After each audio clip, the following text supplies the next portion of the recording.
Your kisses ring round and round my head, touching the very part of me. It's making my soul sing, tearing the very heart of me. I'm crying out for more. Your love is king. I crown you in my heart. Your love is king. Ruler of my crown. Your kisses ring. Your love is king.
This just vibe music, just get us ready for the stream.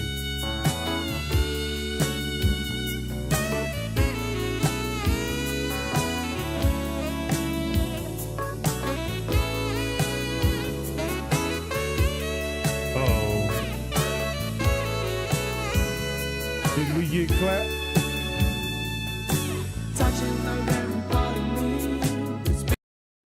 Ooh, boy, that music sensitive. Did YouTube clap me just now?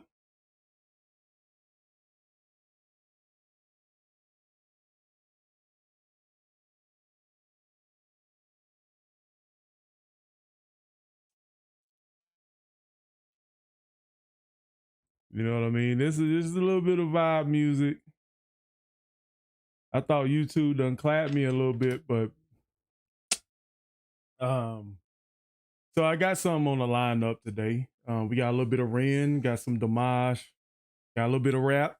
You know what I mean? We gonna listen to a little bit of Tom Jones as well. I don't want to take a lot of time, so I want to get into it. Shout out to everybody in the chat. So we got Heather, Peter, and that's it. But yeah, that was just a little bit of background music. Saeed, man, I was thinking about bringing some reactions to her, but I kind of like to keep my reactions to more of like, I don't know who that artist is. Like, we all know Saeed can sing. So it's probably one of the best singers of our time who never got on the red carpet.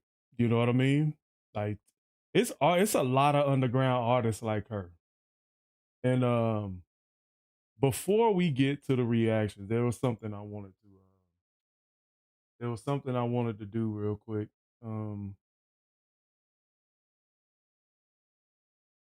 Something I wanted to do, something I've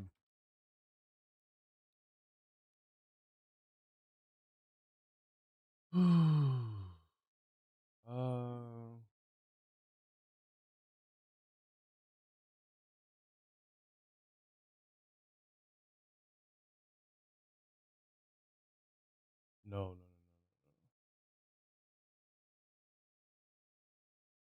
Yeah.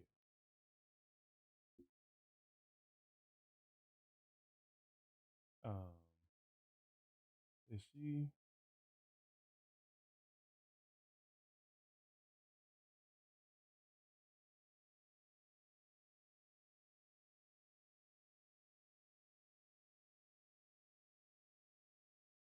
Let me see.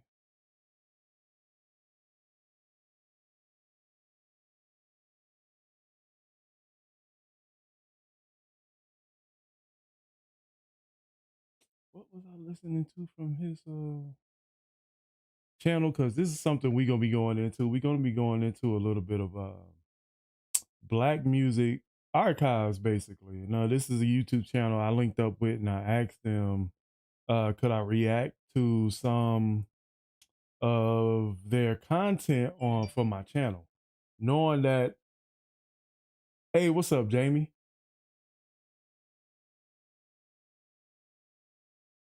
Oh man, that's so cool. well, well, I'm just off work today, so I got time. So nah, but what I want to do is there was something I was watching. Was it Anita Baker?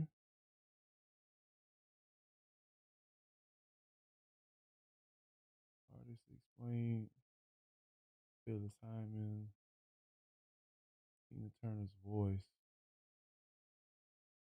Now there was another one I watched.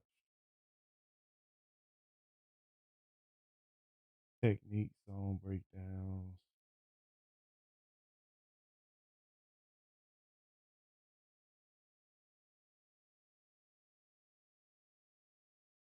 This one right here. All right, so I'm gonna give you guys the decision. I want to give you guys the decision to do this. Okay. So do y'all want to get into the music first and then the history lesson, or do the history lesson and then do the music? I put let me know.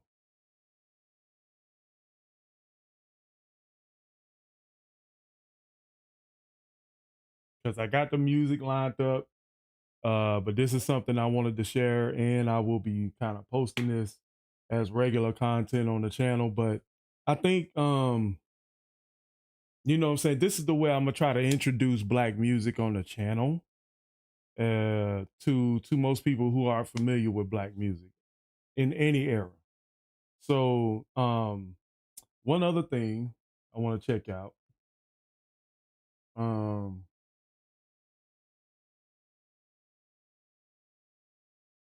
let me see.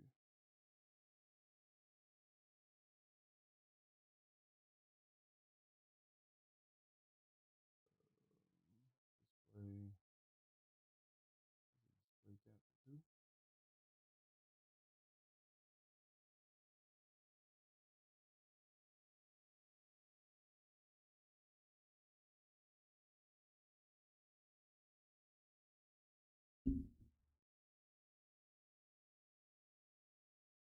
This is another view I'm working with. This is another view I'm working with, y'all. So just to bring some flavor to the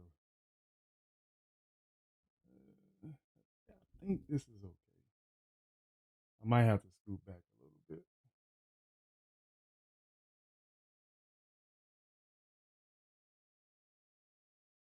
bit. So you want the history first. Okay.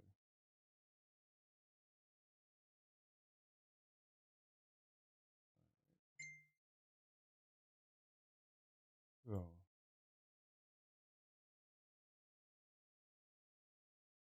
all right. So before we get into the music, because we got a lot lined up for the channel.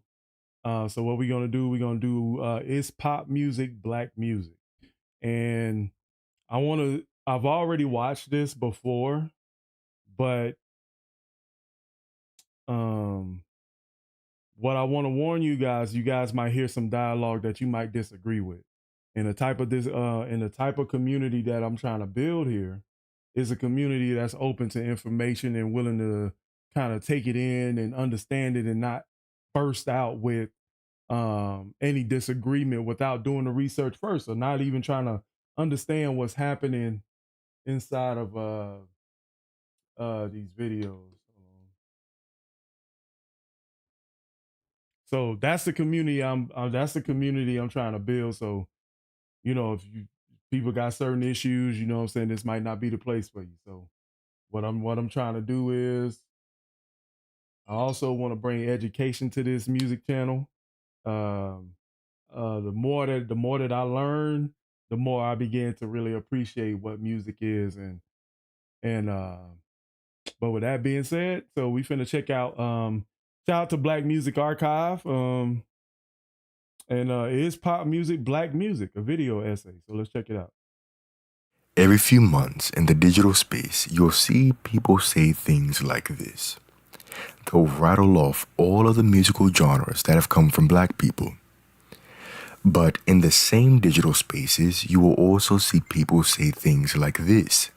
This black person or this black group makes music for white people.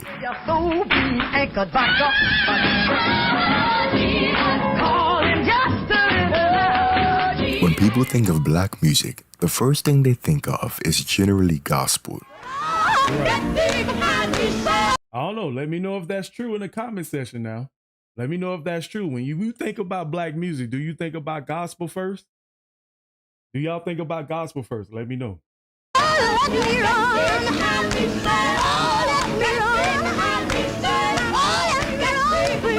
The most obvious descendant of gospel music would be soul or R&B.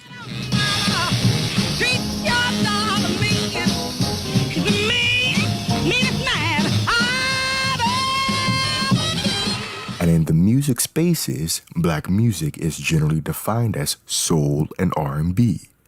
After all, up until the 90s, the Billboard charts were literally called the Hot Black Singles Charts. Wow. The term pop music comes from the word popular. So the literal definition of pop music is the style of music that is popular at a point in time. How many people thought about that? How many people thought about pop music as any style of music that's popular within the time? Normally, we kind of think about pop music as being something that's the trendy music, right? But you never really think about it as the popular music at any given point in time. So when the soul funk disco era was happening, you was probably thinking that that was the pop music of the time. When the big band music was happening, swing music, that was the pop music of its time. So that was kind of like a different way to think about pop.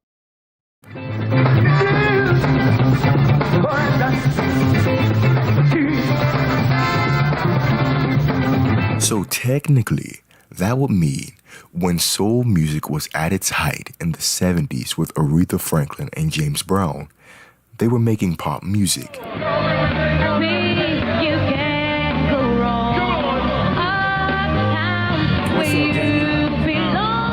That will also mean in the early and mid 90s what many consider to be the peak of R&B and hip hop. I would say that. Mary J. Blige, Jodeci, and Biggie Smalls were making pop music. As of the current publishing of this video, according to Spotify stats, the top 5 musical genres in the United States are pop, hip hop, EDM, R&B, and rock.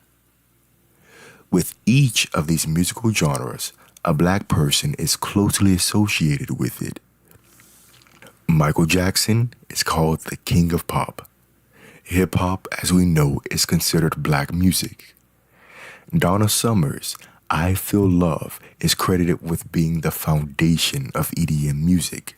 Of course, yeah, we definitely got to get some Donna Summers on the channel. I'm definitely interested in what her music really brought to, as he said, birthing the EDM culture.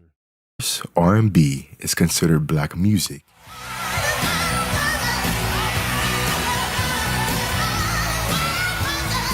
The queen of rock and roll is none other than Tina Turner. And while Elvis is considered the king, Little Richard is generally credited as the genre's founding father. But if you want to go a little further, Ike Turner's Rocket 88 is often considered to be the first rock and roll record. Now, that's something, right? Somebody that everybody hates. It's people that a person that is really detested amongst society is Ike Turner is credited to being one of the founding fathers of rock and roll. Would you believe that? Would you believe that? I couldn't believe it when I first heard that. But then you forget about people like Little Richard. You forget about Little Richard. Little Richard was before Elvis. in the timeline. He was the architect of, he's referred as the architect of rock and roll. So you gotta think about that for a second. You know what I'm saying? Little Richard was doing his thing. But if you want to go a little further, Ike Turner's Rocket 88 is often considered to be the first rock and roll record.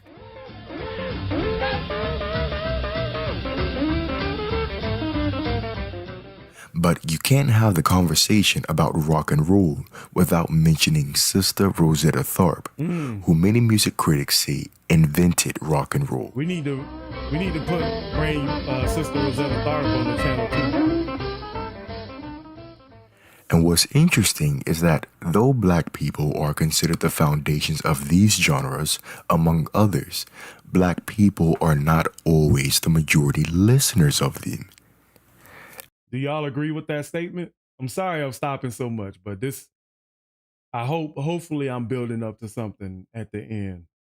But that for me being black, you know what I'm saying, that would be a true trope. Like, black people are often not the majority listeners of these genres. That's what we talking about. And let's unpack why.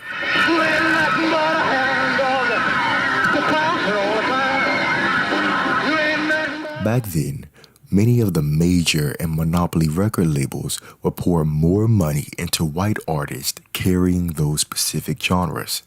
The perfect example of this would literally be Elvis. Bro, the Elvis fans are going to be mad at this statement. The Elvis fans are not going to like this.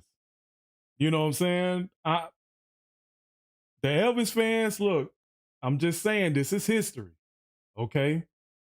It's subjective, but if the timeline is correct, then you got to kind of agree with the statements on hand.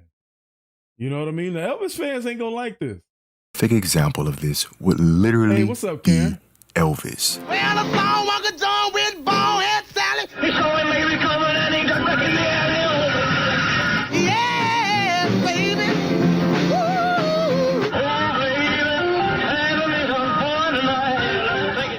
So you have that component. And then you add on top of that white artists had TV to push them, as most televisions in the 40s, 50s, and 60s were in white homes. Black artists did not have the luxury of television to expose them to mass audiences, so many of them were limited to performing at local and community levels. But those same major record labels would then come to these local and community levels to watch these black performers perform, and the white artists would learn how to mimic them and then bring it back to television to show their mass white audiences.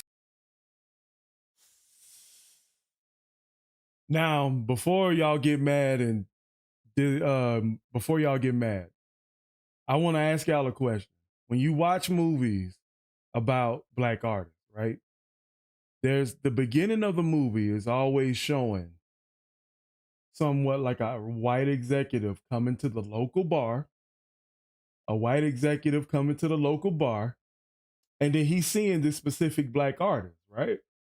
How many movies, and I'm asking y'all a question, how many black movies? The Jacksons, it happened with the Jacksons, The American Dream, Ike and Tina Turner. What else? The what was it? The Five Heartbeats? Did that happen with the Five Heartbeats as well? Any musicals, any song about a musician, there's always that element of some white executive is sitting in the crowd of the church, the local bar, or at a talent show. And how many times have you seen that in a movie? Bring it back to television to show their mass white audiences. About 4 or 5 black radio stations in the whole country, and the white station wouldn't play me. And then they took Pat Boone and threw Pat Boone on me. And Pat Boone said, and this is how white people will become the faces of these musical genres. And from this point on, white audiences and artists alike will begin to gatekeep the distribution of music and venues in an effort to keep black performers and consumers out. And that is where the comments such as, this person makes music for white people, or this person listens to white music, comes from. Again, rock music is America's favorite musical genre. Right. A 2022 study by CBS shows that 40% of white people prefer to listen to rock music, while 7% of them prefer to listen to hip hop. The same study would show that 35% of black people prefer hip hop, while only 6% of them prefer rock. So this brings up the question now, if music history and music critics unanimously agree that rock music was founded by black people, but all studies show that white people are the majority listener, does that mean that rock music, which was founded by black people, is no longer black music? Or is it when white people take a liking to something that is traditionally associated with black people that it then becomes white? Were you ever accused? That's an interesting question. I thought about this question, and that's one of the reasons why I posted that community tab post about what was the popular music for white folks in the 50s, 60s, 70s, and I gave y'all all those options, right? But this is the kind of information that it really does make you think, though. It really does. It really does make you think that, let's say, like a lot of people know Elvis, but a lot less people know about Little Richard. A whole bunch less people know about Ike Turner. And Ike Turner name got smashed in that movie with Tina. But you would never know that. You would never know this information if anybody didn't bring it out. But then you kind of think about there's this like pyramid of like where the black artists are playing or are touring and playing, but all that money that they make for the corporation is going to the white artists that are being played on TV. Now note, every time I do a reaction to a white artist, they're on TV. But every time I do a reaction, most of the time, and I'm saying not 100%, but most of the time I'm seeing it as where the black artist is playing in front of a crowd or a small crowd in a club. It's never like on a big stage unless it's depends on the time period. But yeah, but let's go. What do y'all think about that question? Because I have to be honest though, black people, we guilty of this too. We guilty of this. You know what I'm saying? We guilty of this. We guilty of like pushing ourselves away from certain type of music because it is promoted towards a white audience. You know what I mean? So there's that segregation we talk about, you know, when it comes to music.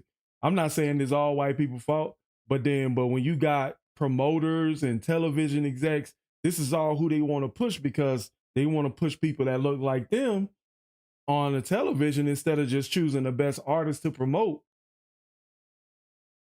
Most of the time you gonna get that. I completely understand that. I'm not even mad at them for doing that, honestly.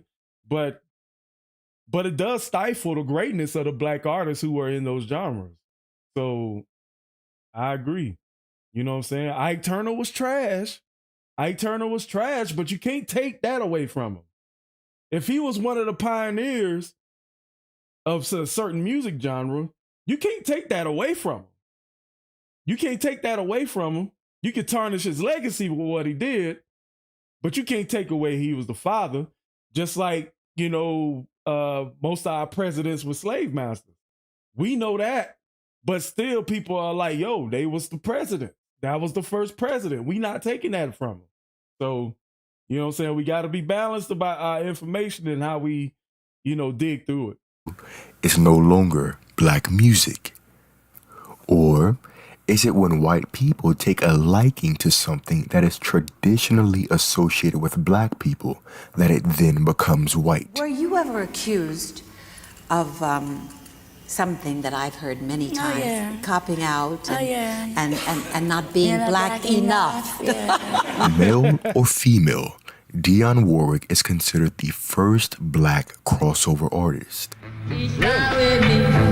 Now we gotta bring a little bit of Dionne Warwick to the channel as well.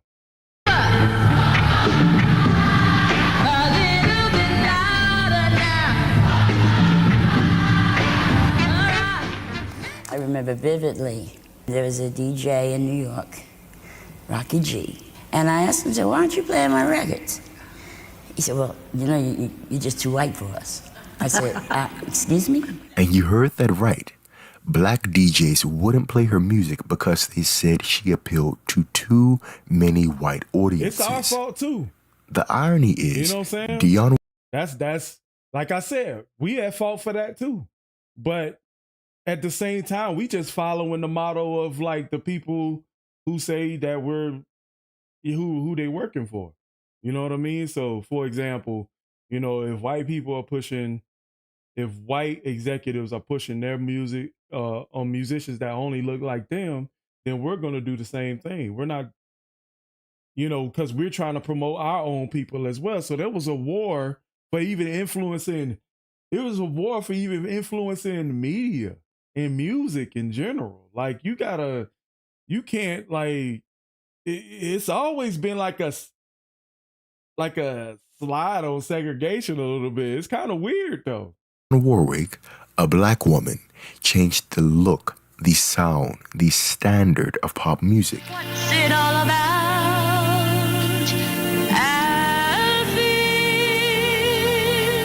And many white artists, such as Cilla Black, came after, copying her sound directly.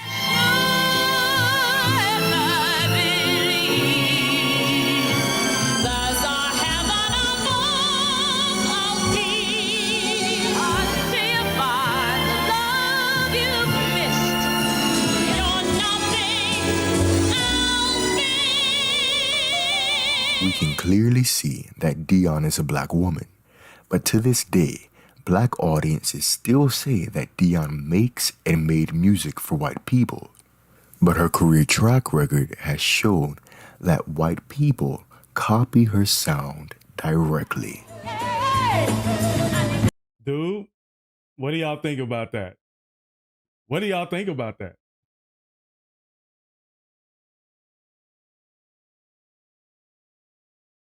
What do y'all think about that? That's interesting. Copy her sound directly.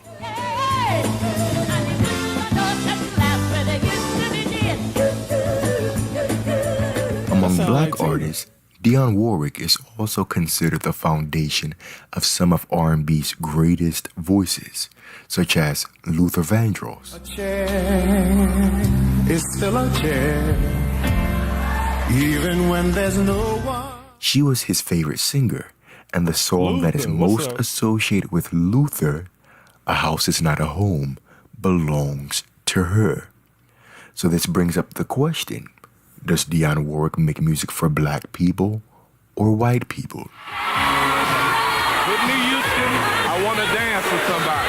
One of the most hurtful moments in the career of Whitney Houston was getting booed at the Soul Train Music Awards. I can't believe and that having happened. leaders of the black community, such as Al Sharpton, refer to her as Whitey Houston. Wow. Making claims that she made music for white people.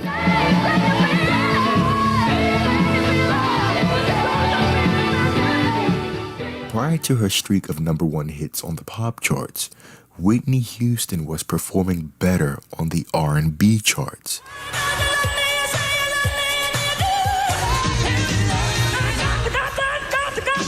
Even after finding mainstream success, she remained a consistent chart topper on the R&B charts.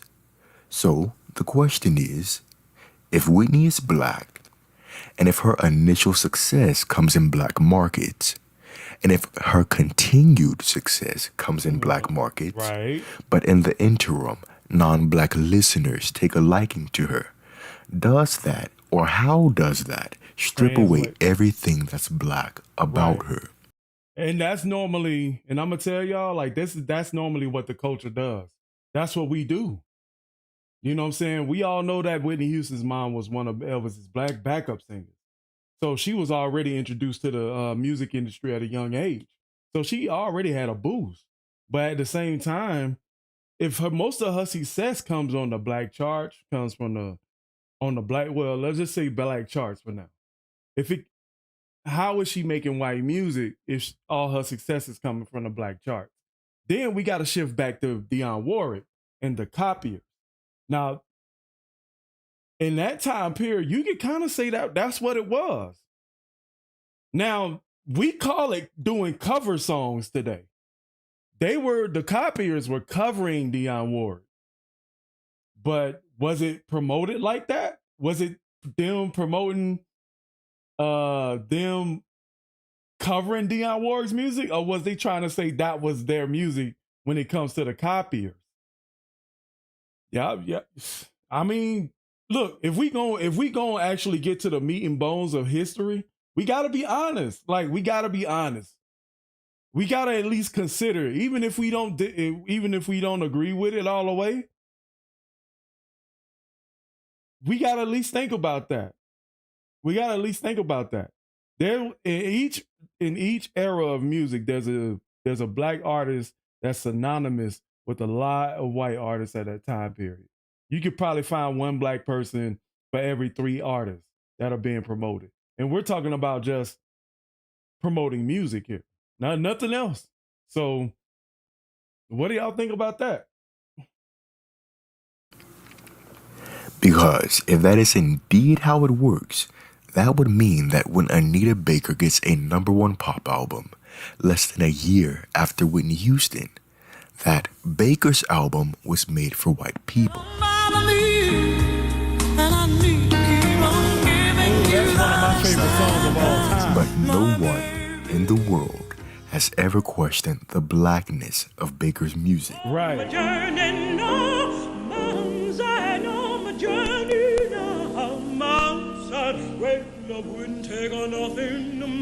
Moreover, spirituals are considered the epitome of black music and the black sound. But European audiences are the biggest consumers of that genre. And it's always been well received. Everywhere you go, they ask for the spirituals.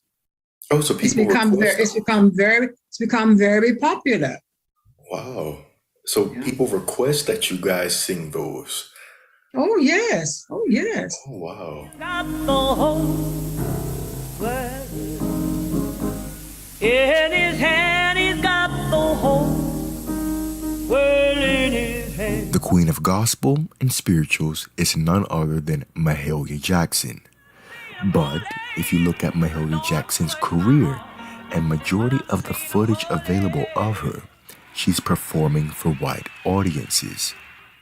So, because white audiences traditionally booked her the most in her career, does that all of a sudden make Negro spirituals a white art form? Right. So what he's trying to do is really call out the hypocrisy of like the community, really. He's trying to call out the fact that we, you know what I'm saying, if she's like, it ain't her fault that she's being booked by white audiences, but they want her to do the Negro spirituals for the white audience.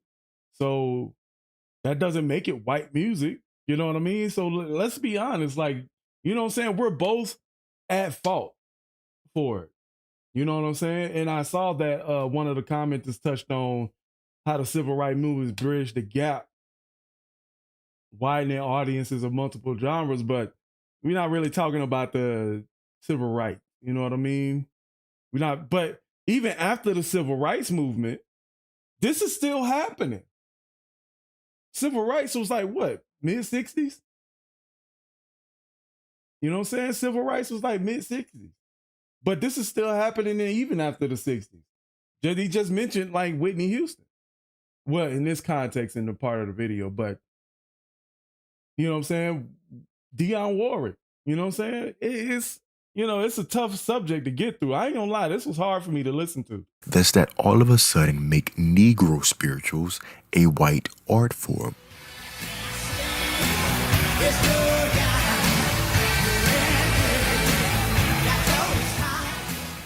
To say artists such as Whitney Houston or Tina Turner makes music for white people not only erases the black people who we say are the foundations of these genres, but it also erases the black listeners who still exist in those spaces.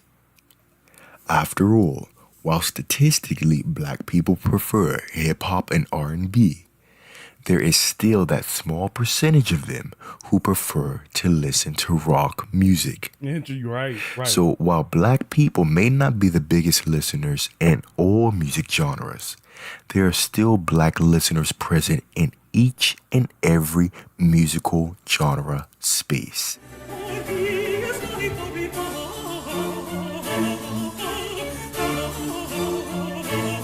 Oh, black opera singers? When it comes to black listeners and artists in these white music spaces, many people like to think of them as the exception, but they're not. The music business is just that, a business, and everything in business is calculated. The music business is a relationship-based industry, and that means you have to befriend the gatekeepers or the whites if you want to have major success. I like how blunt he is with this. Behind nearly every major black crossover artist is a white person. Didn't I mention that at the beginning of the video? Behind nearly all black crossover artists, there's a white music executive. It's synonymous. Like you're never, you know what I'm saying? You'll never not see that. You'll never not see that. So it does bring a little light of who the real gatekeepers are in the music industry. So we just got to be honest, y'all, on all ends, black, white, music industry wise, there's something weird going on. All right, so let's go. Every major black crossover artist is a white person. Dionne Warwick had Burt Bacharach, Hal David, and Florence Greenberg. Aretha Franklin had Jerry Wexler. Etta James had Leonard Chest.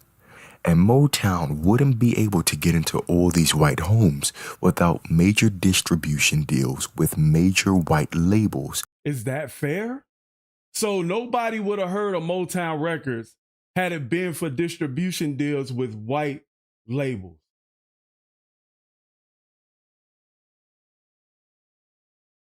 There were name one black distribution center for music. Name one black distribution, then just name it. So we would have never heard of the Jacksons if it wasn't for Motown making that deal. This the honesty of it, bro. Everybody was cheated out of good music because of these gatekeepers. Homes without major distribution deals with major white labels such as EMI and United Artists. I wish that I could explain to you people that soul is not a category. It is not something you can call R&B or black or pop. It is a feeling. Soul is in here, and it's where you get everything from. Music is an art. Art is driven and produced by what an artist feels. Once an artist releases a body of work, they have no control over who it impacts. Case in point, the Divas. That's the only Donna song I know. When Donna Summer recorded Love to Love You Baby, I highly doubt she went into the studio and said, "This right here is for the gays."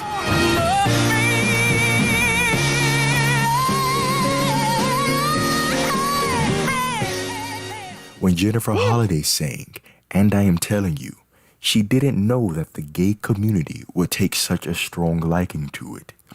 When Diana Ross, well, she gave us muscles. I want myself. But the point is, these women to this day cannot verbalize or understand why this particular demographic has taken such a strong liking to them or their music.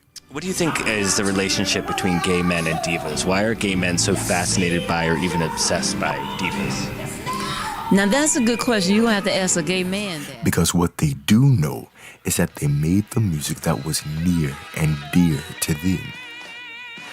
So, to bring this back around to black artists appealing to white audiences, many of them didn't know that is what was happening until it happened. Right. Were you aware that you were the first crossover artist?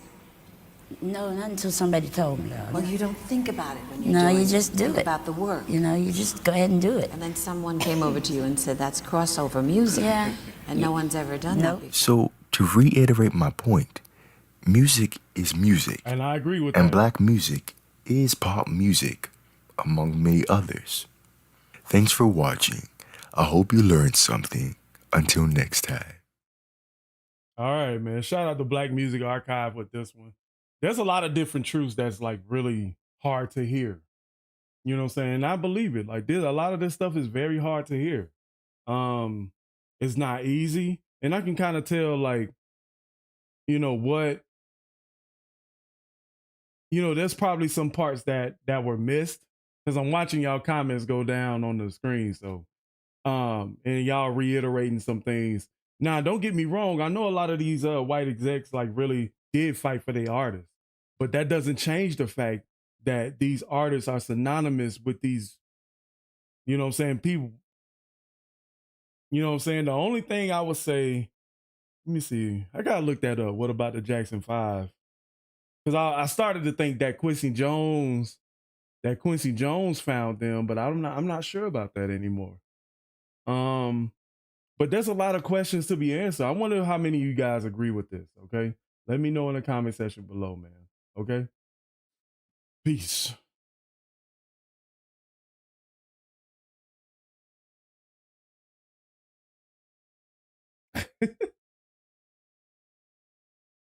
Let me know out of 10, how tough was that to get through?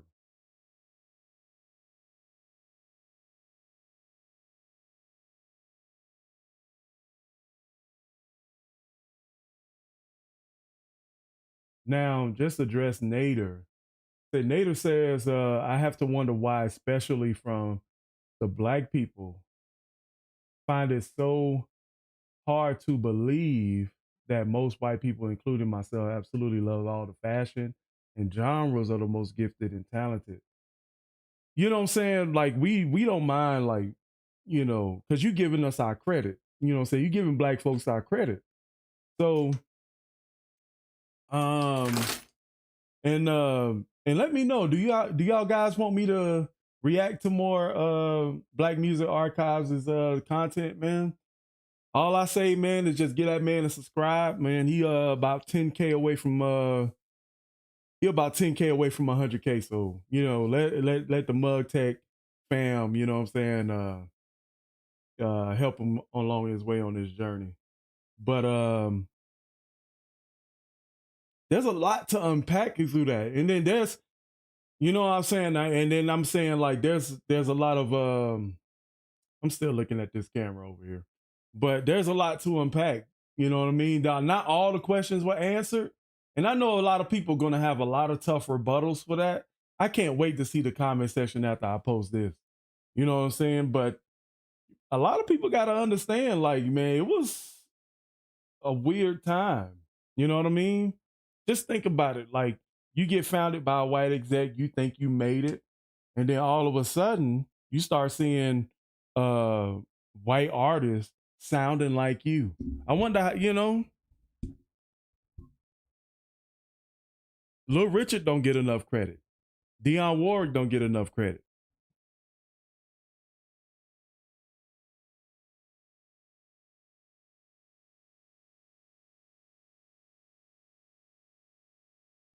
Let me see.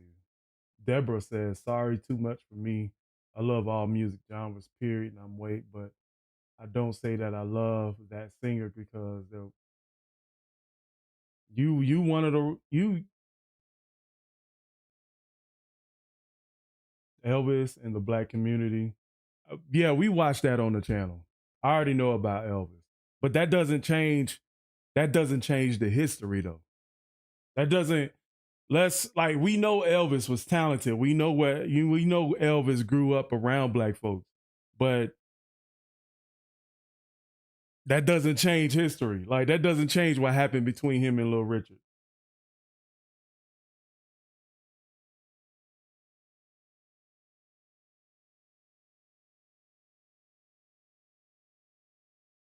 Right, right. Shout out to Mike for that.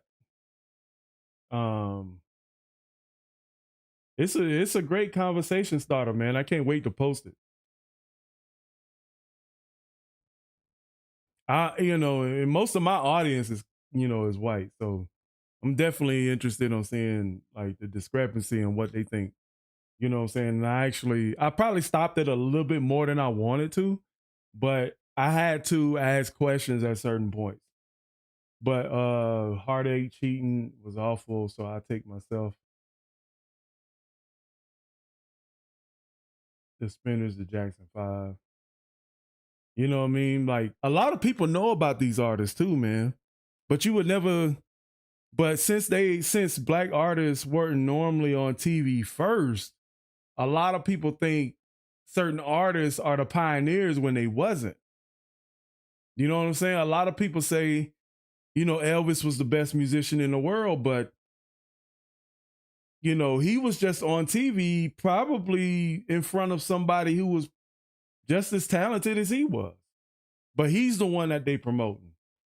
You know what I'm saying? And like, and this is a big tangent, man, but the one thing that America could have did to change the wave and how this country is going, to change and heal race relationships between blacks and whites, was to have us don't hold me back because of my skin tone, right? Don't hold me back because of that. If you everybody just wants a fair click at it. Everybody just wants a fair shot. Who's the best? You know what I'm saying? Who's the best man for the job? You know what I mean? So if it was more of like people just there because they are the best, then you ain't really got nothing to say. You know what I'm saying? That was the best artist at the time, but a lot of the best artists that people find are the ones that are not on TV. That's strange. You may come across this artist by luck. You may come across him listening to the radio station at the right time. They might be singing at an event and you may not even know who they are. But just like we do today, all we doing is repeating history. The biggest artists are the ones who can get in front of that camera. You know what I'm saying? The playing field kind of even now with social media, but it's still synonymous with the same thing.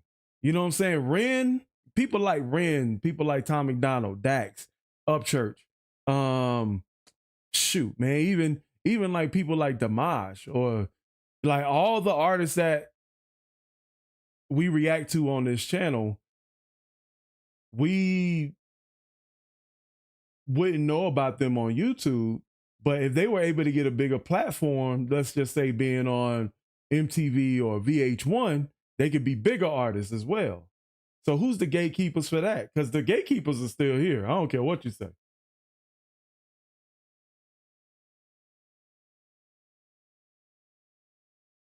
Mike said many of Led Zeppelin's biggest hits were covers of ripoffs of black blues music from 100 years ago. Wow.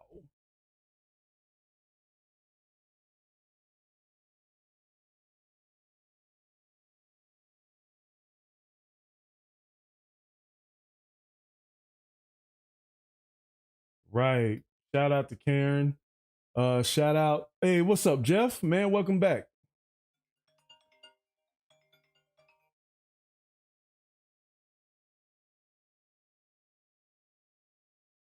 And Mike, you know what I'm saying? And right. So Ike Turner wrote Black Coffee specifically for the soulful voice of Steve Marriott from Small Faces. Ike Turner wrote that song and nobody would never know.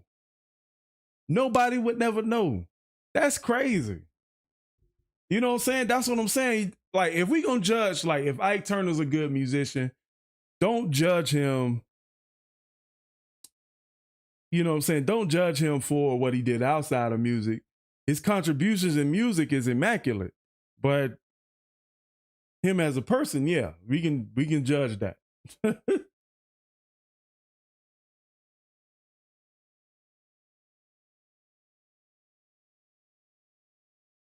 Nah, they don't need an agent or label. You know what I'm saying?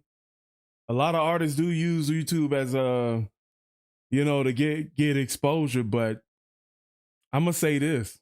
There's a lot of content creators on YouTube who have 5 million subscribers, and the general public don't know who they are. I could go ask anybody who Tom McDonald is, and nobody would know. Nobody would know who Tom McDonald is. You know, nobody would know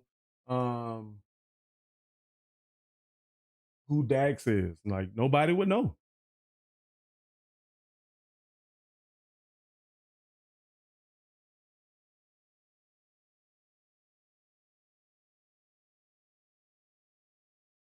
But as like, just to summarize on this video so we can continue, I think Nader said a good point. She said that just the same amount of black music as the white music, but blacks were sitting back waiting to have their turn. By God, the producers, the record labels may have been prejudiced, but they kept. It's just like that. You know what I'm saying? Black folks working hard, trying to get in front of that camera, and it didn't work out. The labels didn't want to push that image. So, yeah. All right, you guys, let's get to the music. You see you see the conversation that one video can create? Y'all see the conversation that one video can create? I think it's amazing, actually. It's very amazing.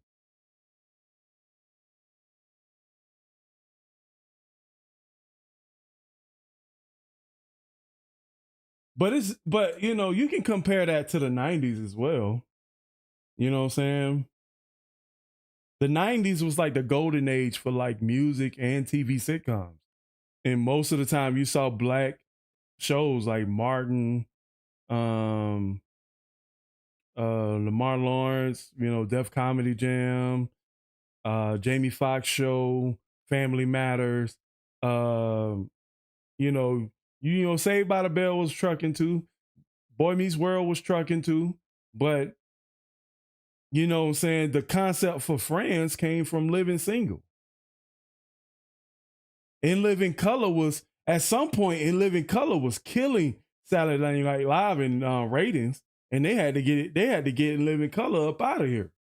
Because it was like Saturday Night Live was, I was like, I didn't never understand how Saturday Night Live is still around. When In Living Color was killing that thing for like 5 years, bro. Saturday Night Live was on life support. Hey, what's up, CD Stanley?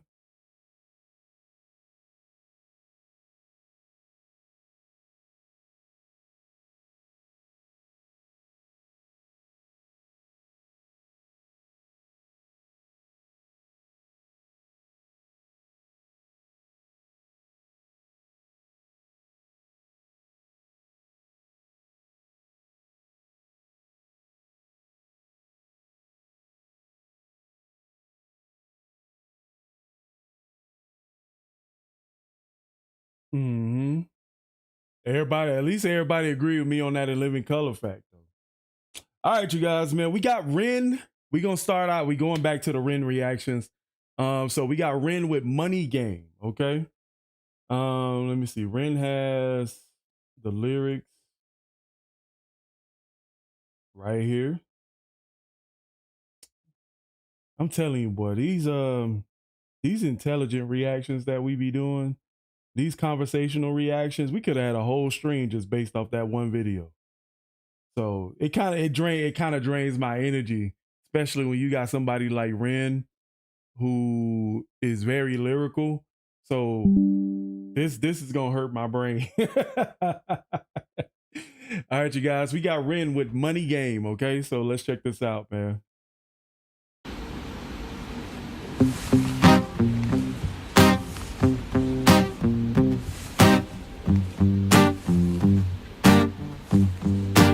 It's a strange time we're living in. Bull can put fear in. Hierarchy parties, they make us feel inferior. Greed runs through parliament interiors. Devils walk among us, they fit the criteria. Eerie theory, strife, fearing, weary-minded men when we're clearly living in dictatorship. I'm feeling the guitar. I'm definitely feeling the guitar, that rhythm. And I like how he adjusted his flow to, he's rapping in between each string. So check this out. Like, check out the rhythm that Ren is using right here.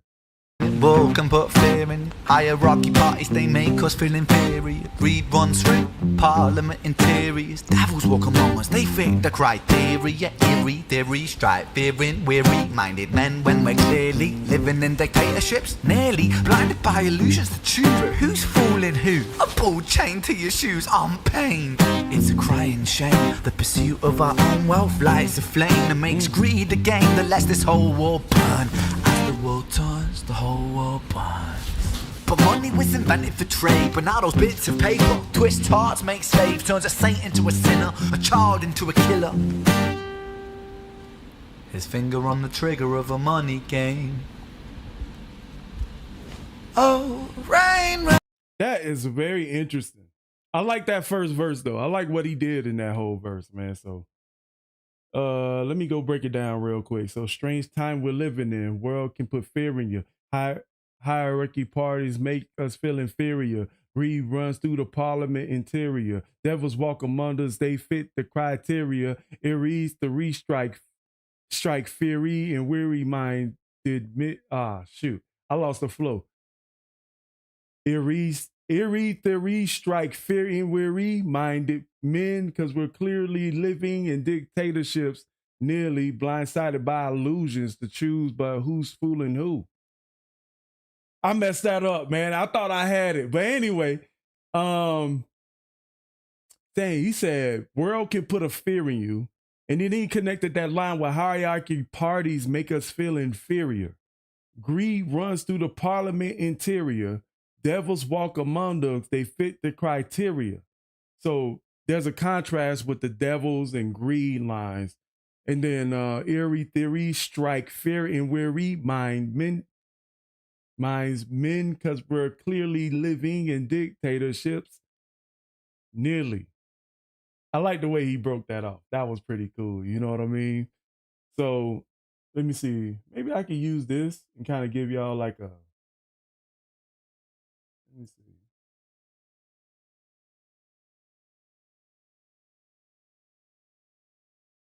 I would have to probably expand this. Yeah, I would probably have to expand this a little bit. So that'll be something we do later. But anyway, that was pretty cool, man. I like the way he described that. It's a good, healthy mix of big words and stuff like that. So let me go back real quick. Let me get back to this. I don't want to make this a long reaction. Slave turns a saint into a sinner, a child into a killer. His finger on the trigger of a money game. Oh, rain, rain, rain, rain. A storm it comes our way, and those who rise through distorted lies, poison in the veins. But we like to point the blame, blame, blame, blame.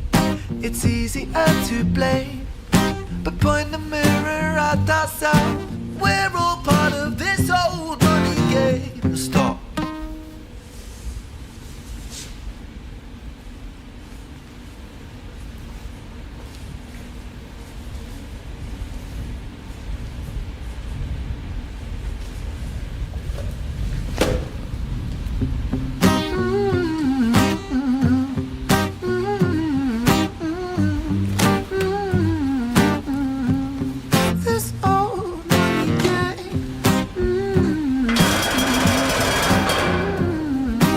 One thing I'm catching on into is that he got the man's face covered up in what we would call like a money bag. You know what I'm saying? And using rope to tie it up, almost like a traditional bank robbery. That's kind of weird. But then he got the man playing music, and I was kind of thinking maybe he's saying that there's a money game in the music industry, but I don't know. I might be looking in too far. This old money game.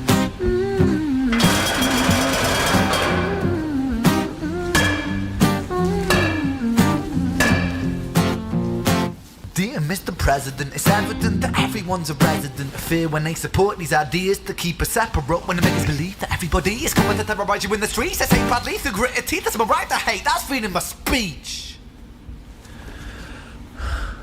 But when did freedom become a reason to hate? A way to justify a racist slur or insult we make? There's an irony in freedom, cause us in the West, we have pillaged and plundered the murder that savages colonized all of the rest. That's called hypocrisy. Preach a certain value that you never keep yourselves. Your country was in flames, you don't. That's kind of funny when he slapped his head.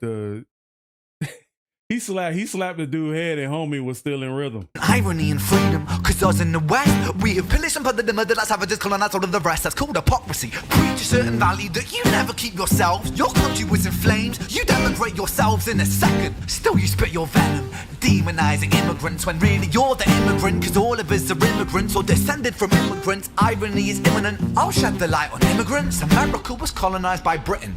Britain, it was colonized by Rome. And also colonized by the Saxons.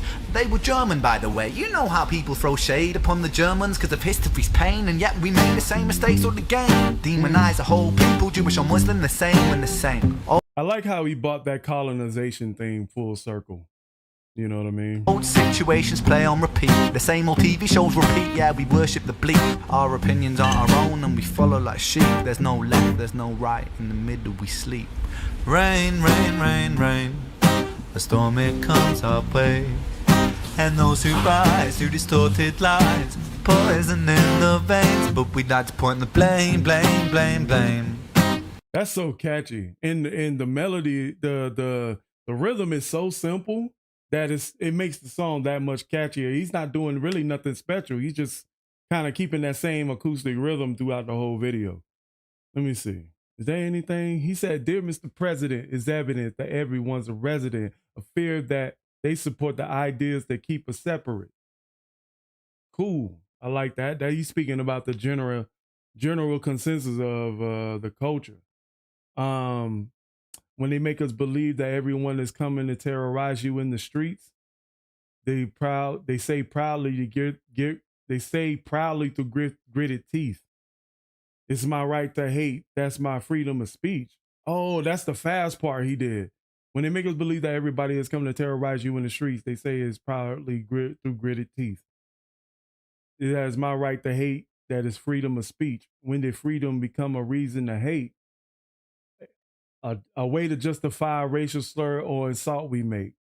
There's irony in freedom. They cause us in the West. Wait. That might be a typo. There's an irony in freedom cause us in the West. I said that wrong. Okay. We have pillaged and plundered through murdered like savages, colonized all the rest. That's called hypocrisy. Preach a certain value that you never kept yourself. If your country was in flame, you imagine yourselves in a second. Yet you still spitting your venom, demonizing immigrants when you're really an immigrant. Okay, and then he kind of goes into the colonization thing. And there's some things about Germans, man. There's a past about Germany that a lot of people don't see either. So I think the general consensus of this, like,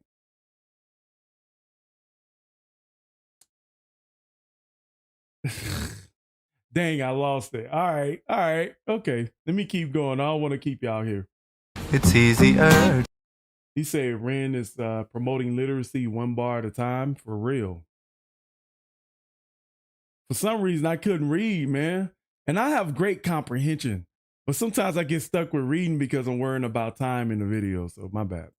A storm it comes our way, and those who rise through distorted lies, poison in the veins, but we'd like to point the blame, blame, blame, blame.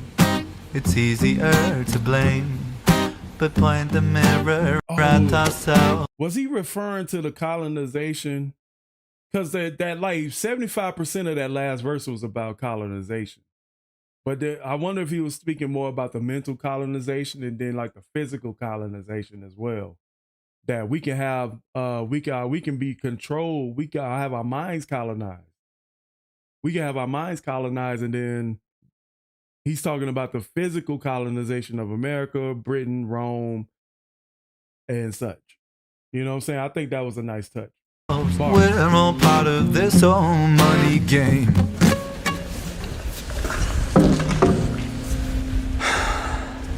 Oh, we going in the spoken word?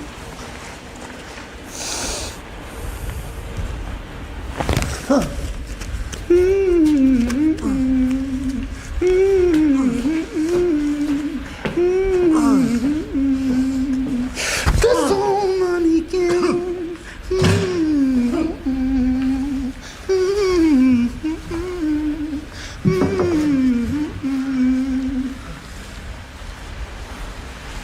This old money game.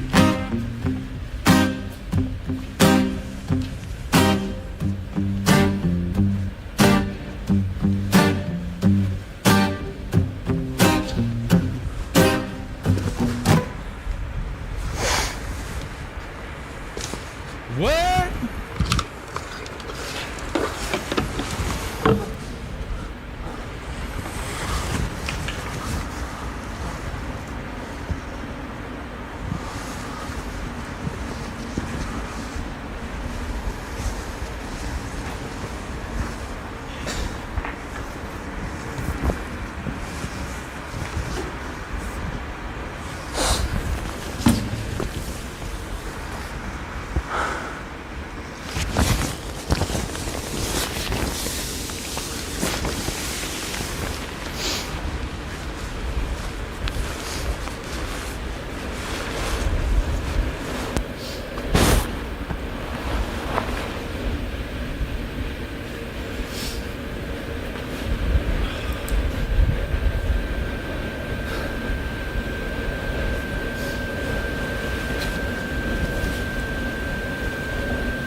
That's crazy.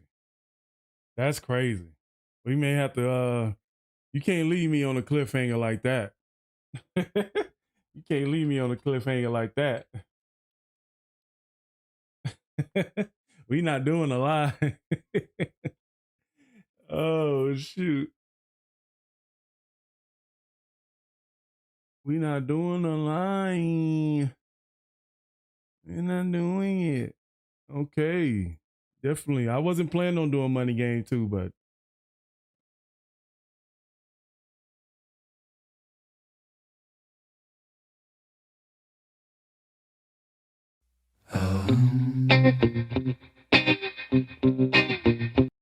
so I noticed that he's keeping the same rhythm as the first one too.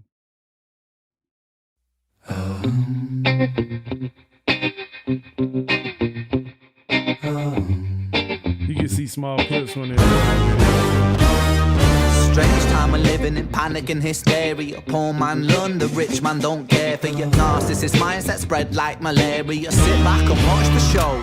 America, Britain split through fickle shit. A government of hypocrites. These counterfeit politicians sit in parliament, not adequate.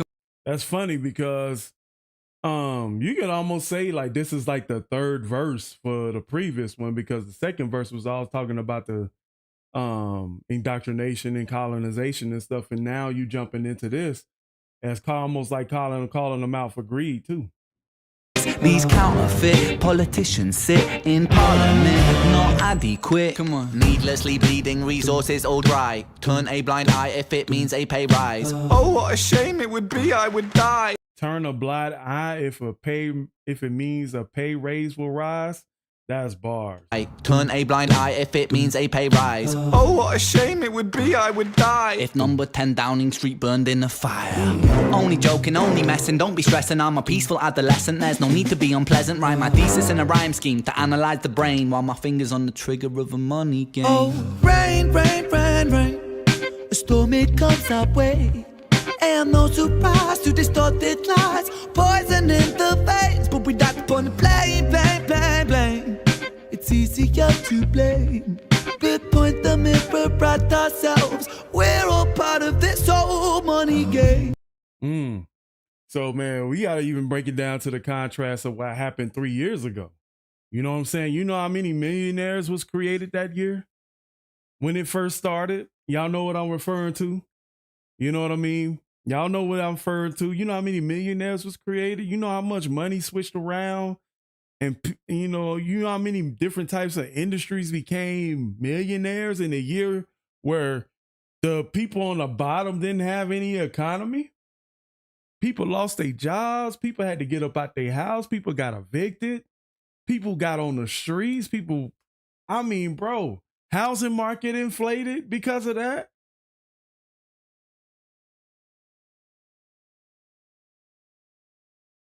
We really here for that? Y'all ain't here. Y'all ain't listening to the man. I can tell. I can tell y'all ain't listening. You know what I'm saying? Y'all ain't seeing how this all put together. Y'all don't understand the strategy and the strategicness that goes on with making the money. Nothing is coincidence when it comes from up there. They got the bird's eye view. They got the bird's eye view.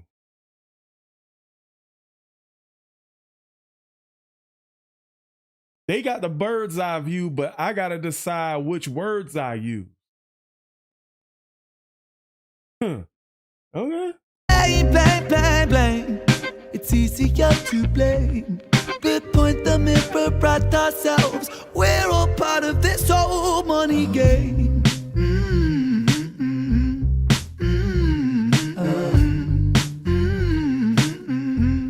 This old money game.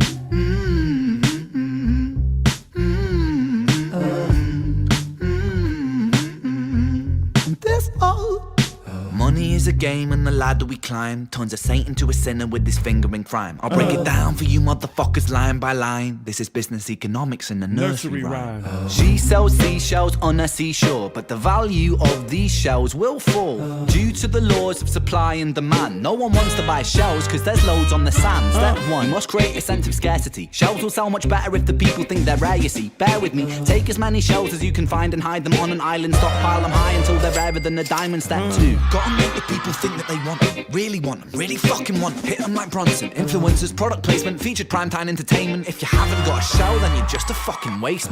Listen to the man. The man is educating you in the rap song. The man is educating you on the rap song. How many people don't see this? How many people don't see this? In a panic for pleasure and way of life, we'll do anything to live in our ignorance and comfort. Influencers are a part of it too. Influencers that got bought out. You know what I'm saying? Product placement, algorithms. And most of the algorithm on social media is garnered to negative emotion. How many times have you seen somebody share something good? The only things that we share, the only thing that algorithms particularly garner towards to is, hey, I'm getting married. I'm in a new relationship. I'm getting married. Oh, I got a baby on the way. Them like the only good emotions that we actually get on social media. Oh, I got a new car. Oh, that gets a lots of likes. So y'all got, hey man, we got a lot to think about as a culture, man. You know, and I'm in the 80s generation. You know what I mean? I'm in the 80s generation. I'm responsible partly for what's going on too. You know what I'm saying? Because I couldn't see it when I was young because I was blinded by the same propaganda too. It's a money game. Influencers, product placement, featured primetime entertainment. If you haven't got a show, then you're just a fucking waste, man. Free, it's monopoly. Invest inside some property. Start a corporation, make a logo, do it properly. Shells must sell, that will be your new philosophy. Swallow all your morals, they're a poor man's quality. 4. Expand, expand, expand. Clear forest, make land, fresh blood on hands. 5. Why just shells? Why limit yourself? She sells seashells, sell oil as well. 6. Sell stock, sell. I like how you put that together. I like how you put that together. Hold on, let me go that back. Placement, featured primetime entertainment. If you haven't got a show, then you're just a fucking waste, man. Free, it's monopoly. Invest inside some property. Start a corporation, make a logo, do it properly. Shells must sell, that will be your new philosophy. Swallow all your morals, they're a poor man's quality. 4. Swallow all your morals, that's a poor man's quality. You know what I'm saying? I always talk about what people do to get famous and how many people get screwed over on top of that. That's coming back, man. That's coming back to you. You know what I'm saying? And I kind of feel sorry for the people who have to deal with this. Like, you know what I mean? You're like,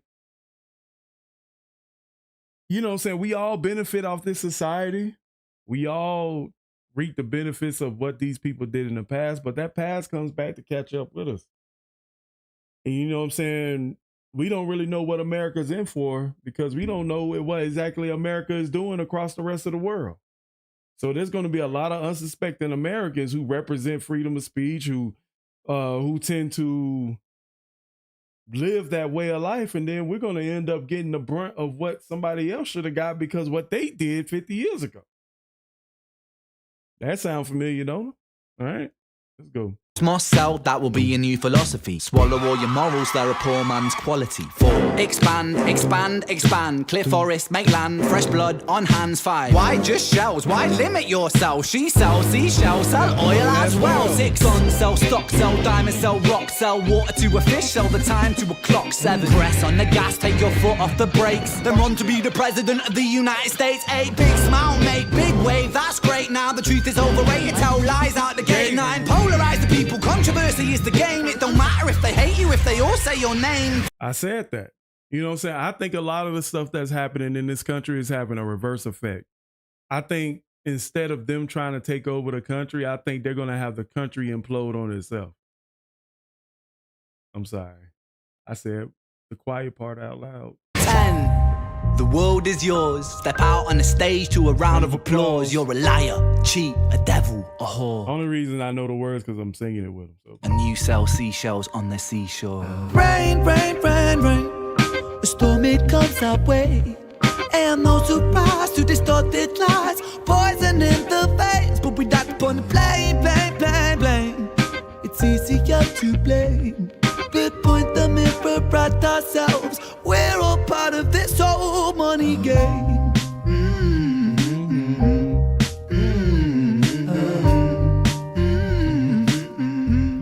This old money game. Oh, there's the next 2 reactions right there. I should probably do a REN dedicated stream like I did with Easy Meal a couple years ago. And let me play this all the way through. This old.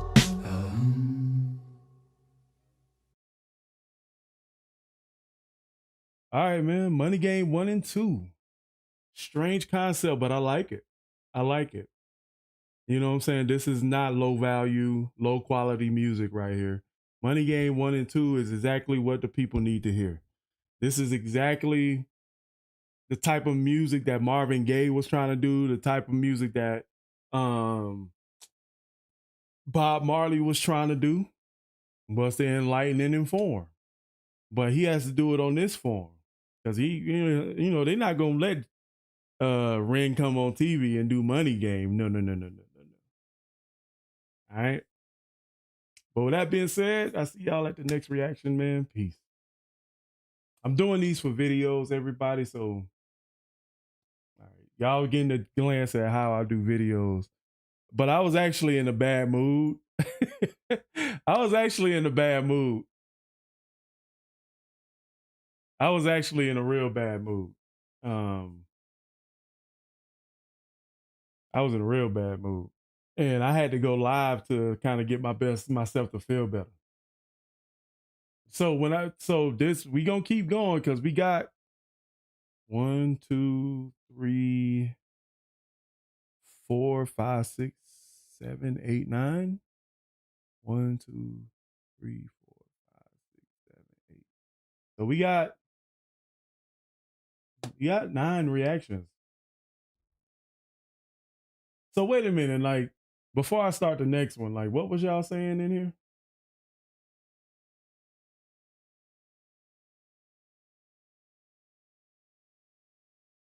What y'all was saying, Jorge? If I really, let me see, Heather and Carrie were saying something,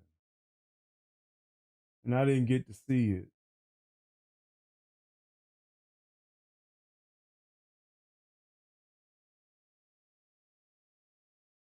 Yeah, I didn't expect that. Never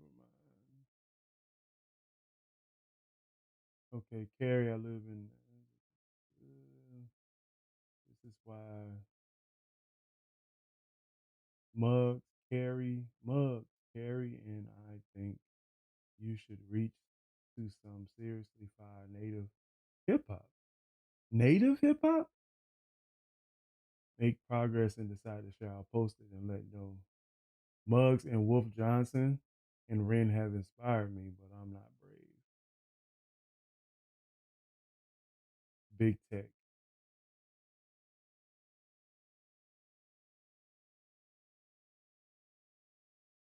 I'm an 80s baby. I'm lesson. He's speaking fat.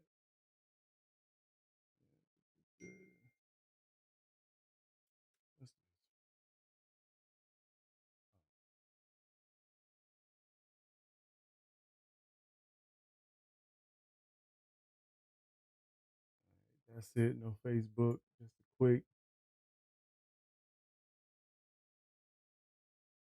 Let me see. Just a quick question. Do you take donations for requests during your chats, or do you take requests at any time?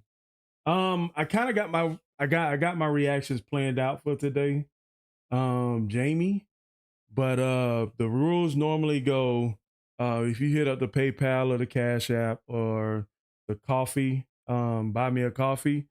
$25 gets the reaction up next day. And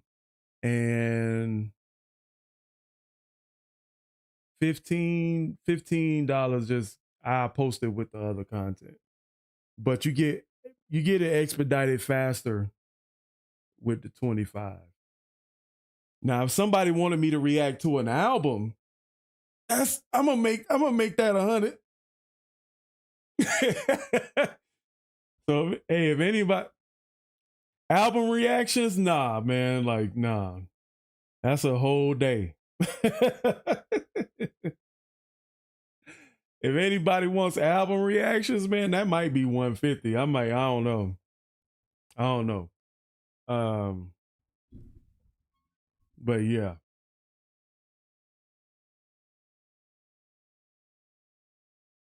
Wait a minute, Jamie. I think I have your reaction in the queue actually.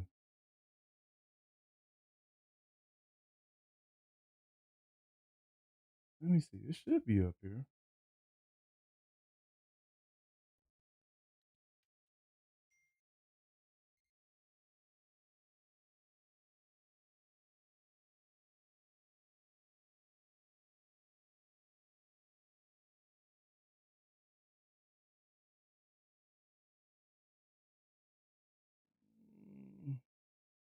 Oh yeah, I didn't type it into YouTube, so that's my bad.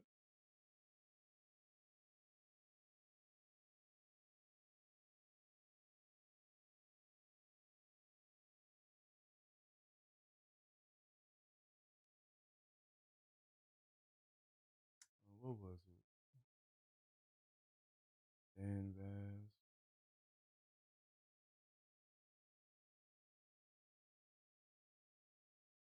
Amazing Grace.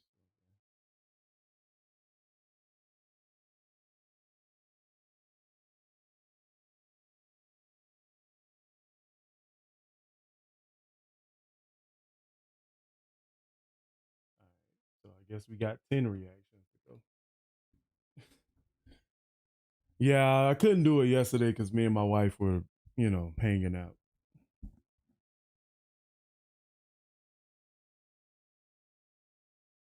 So one thing else I want to tell you guys, the live stream playbacks are going to be for members only.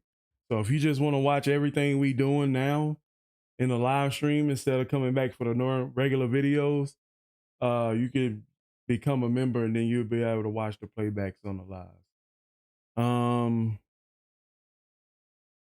Okay. I can't believe I'm already getting fatigued. Oh no, me and my wife, we never fight.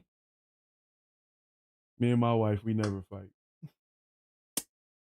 Yeah. Yeah. All right. Hold on, I'll be back.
Yeah.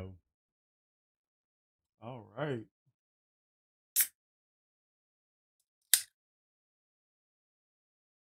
So before we get to the next reaction, let me do this Dan Vasc reaction real quick.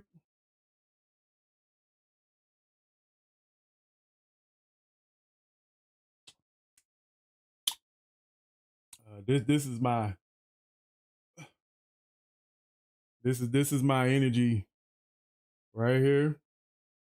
C4, baby. C4. I drink these things like Kool-Aid.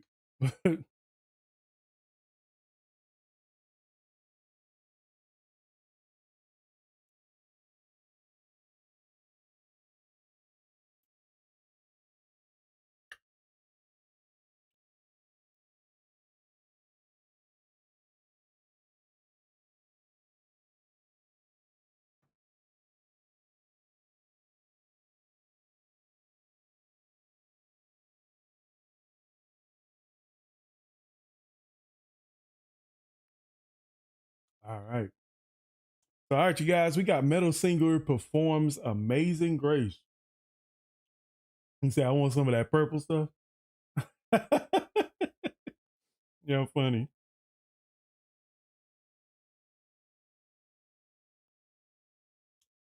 I just need some more energy.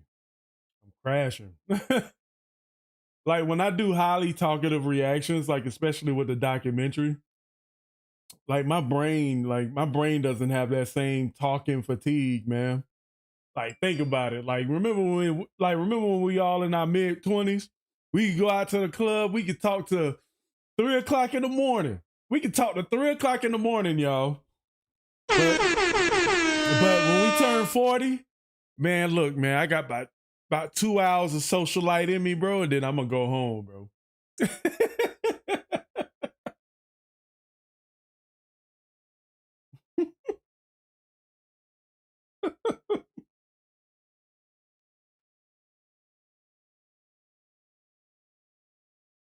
I'm telling you, bro.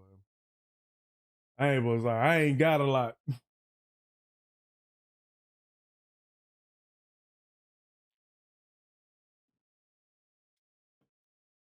Like we be up, well, I mean, man, if I told y'all some of my club stories back about 10, 15 years ago, when I started going to the club when I turned 24.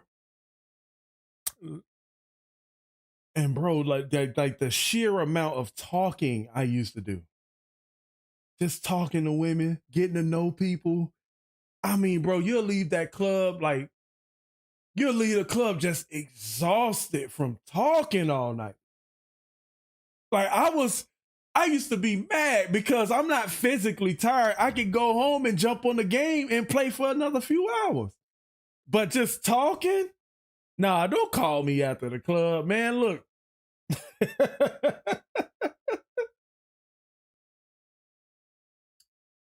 All right. So we got the metal singer performs Amazing Grave. Oh, wait a minute. Jorge. Matter of fact, let me show you something, Jorge. Let me see. Where's Jorge? I want to show you something. All right. Let me show you something real quick. Let me show you something y'all ain't know about mugs. All right. Where we at?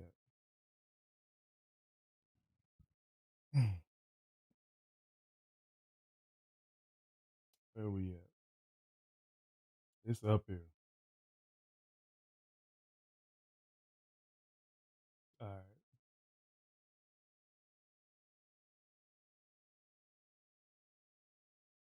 On my personal YouTube, I have a whole 30-minute movie about me being at the EDC. See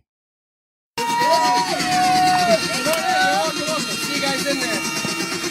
Careful on the way down. I'll play this first part for y'all. I'll play this first part. Sorry.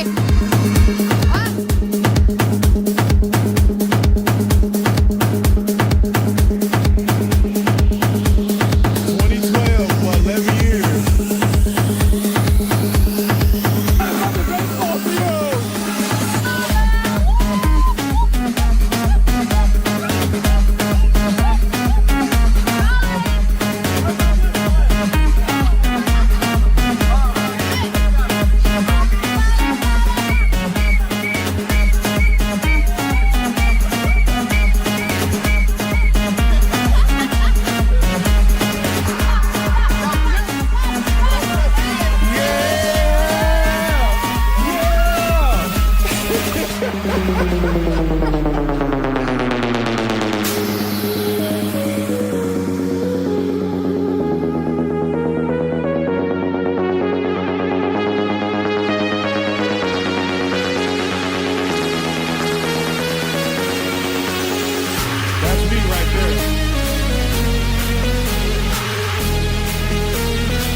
This is where we go. Woo! That took me back. That took me back. That took me back, boy. Y'all want to take me back there, boy. Y'all want to take me back there.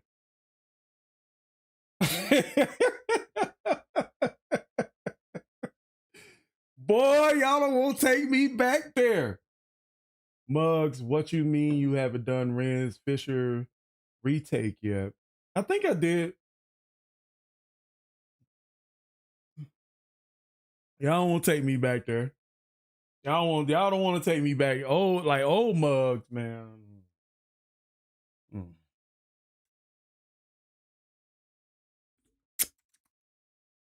Old Muggs, listen.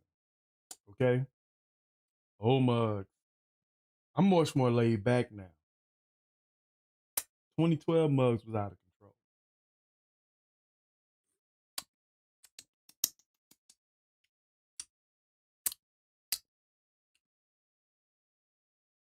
Much more out of control.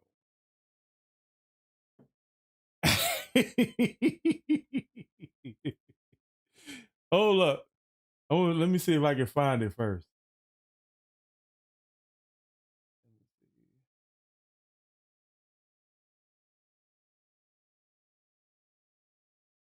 All right, hold on. Let me play this part.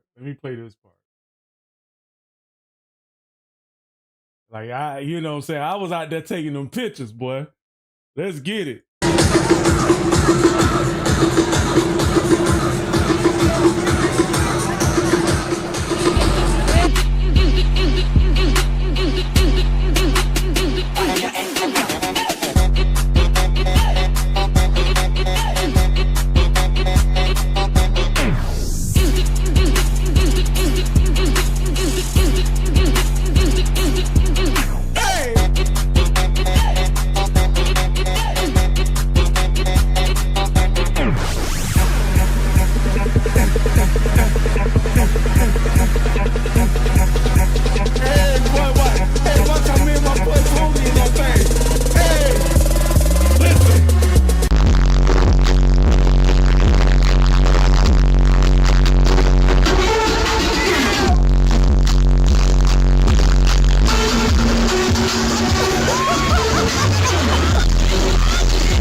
Boy, we was out there, boy.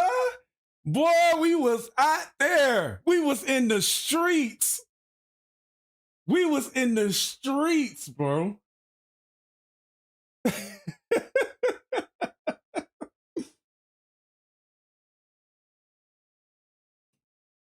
Telling you, boy, we was in the streets, boy. We was out there. We was out there. Yeah, you can post links. That's fine. We was in the streets. I'm trying to get my energy back before we start reacting.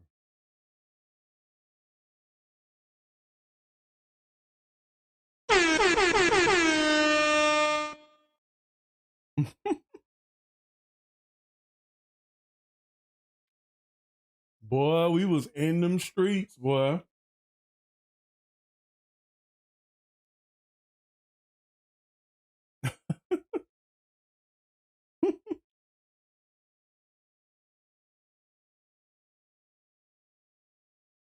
Oh.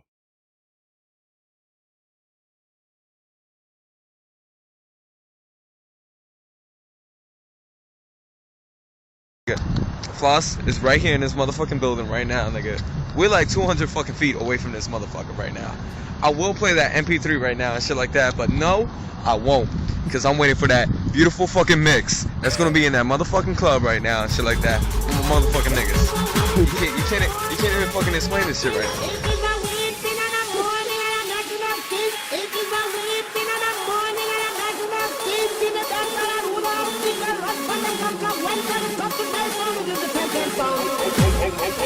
Okay.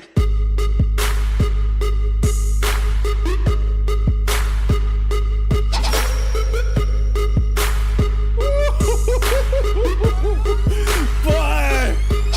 Yeah! Boy, y'all don't know how to trap like me, boy.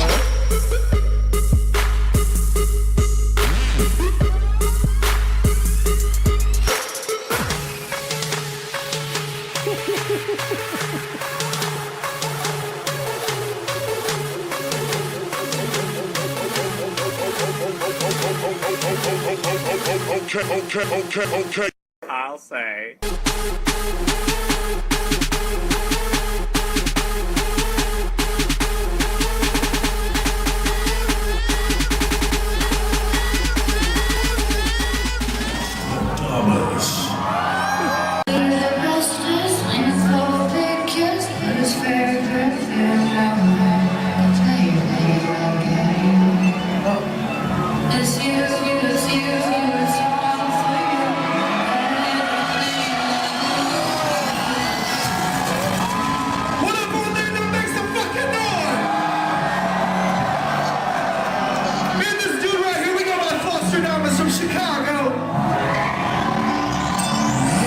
Watch how that thing drop. Watch how it drop.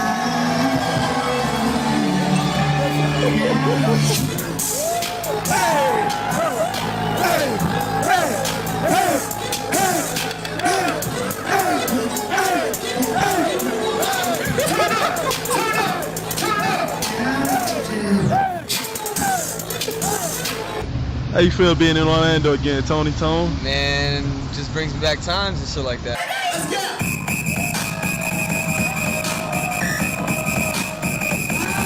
And it's like freedom. It's like the thrills are all coming back to me.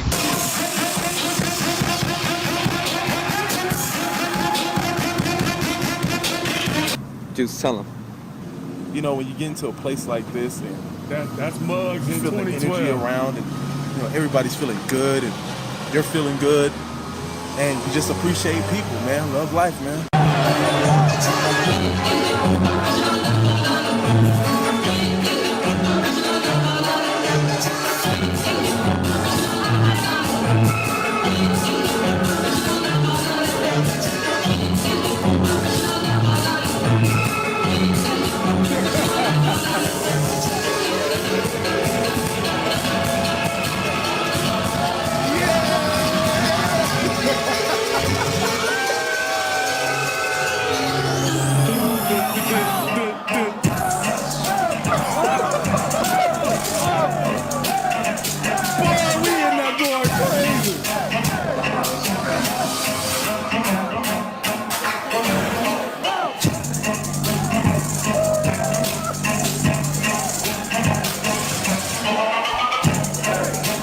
Chills, electricity, I got this all feeling, man.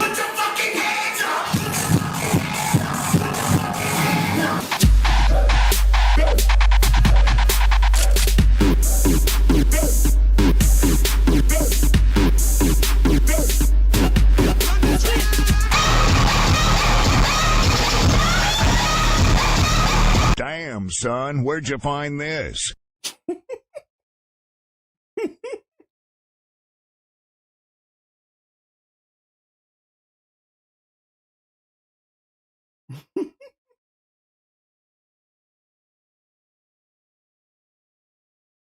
Woo! Boy, I had to relive that for a second, boy. Well, shout out to 2012 Muggs with no hair. Shout out to 2012 Muggs with no hair. All right. So what's this link y'all talking about?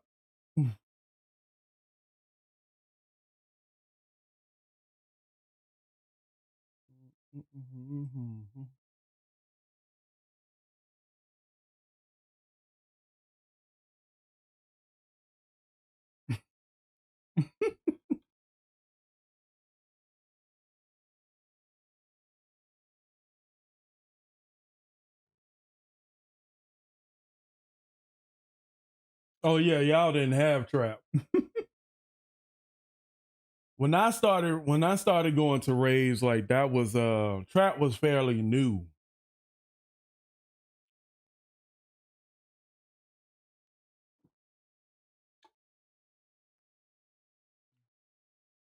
Trap was fairly new. Trap kind of gave trap EDM kind of gave birth to mumble rap. I'm not gonna lie.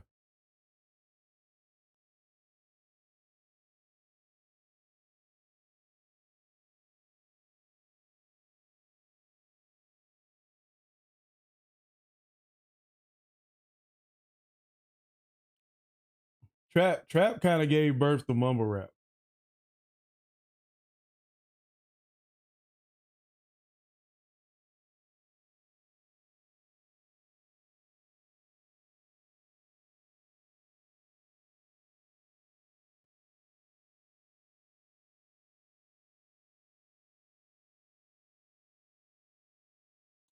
Yeah, man, let me show y'all the team I was rocking with, so because y'all think Muggs was lame back then. That's what's going on. Let me show y'all what I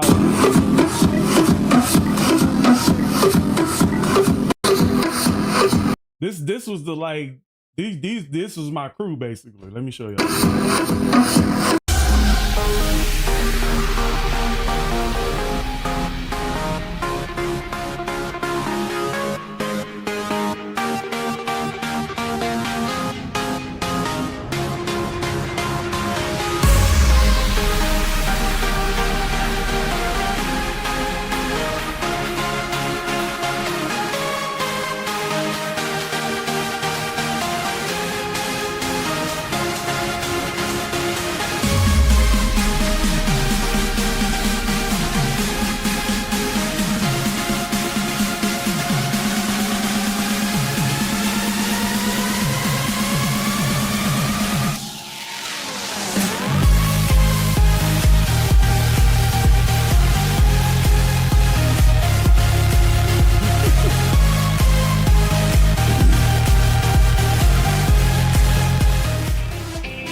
No, no.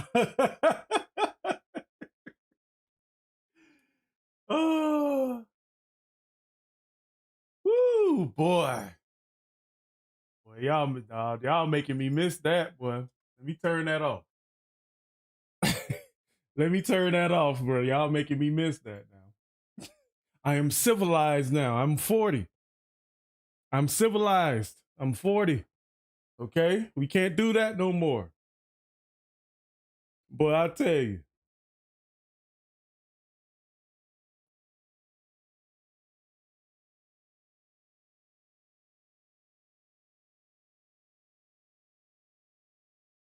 No, not at all, Jeff. The close friends, but none of them. I was very much I'm not proud of this phase of myself, but I was much more of like I was a token, man. I was such a token.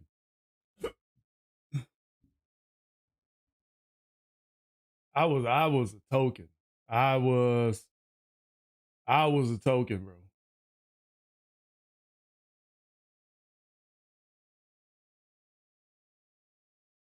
I was a token. All right.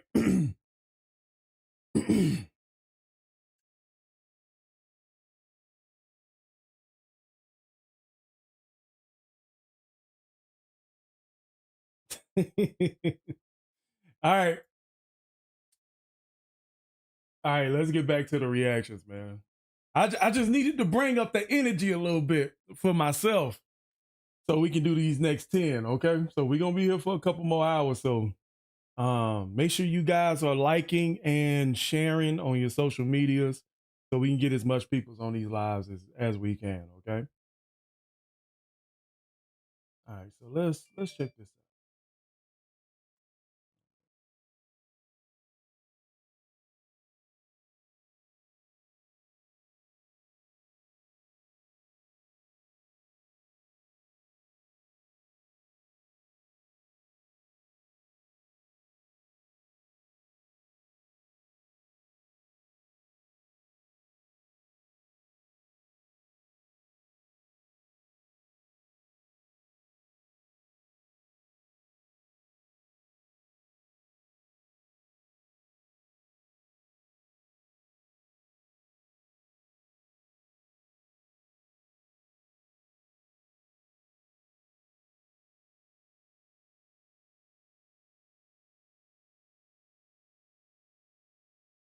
Hold up 1 second.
What is happening?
All right. Let me see. What we going on?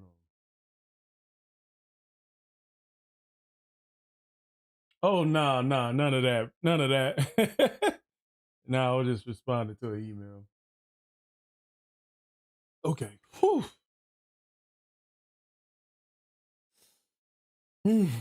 Okay.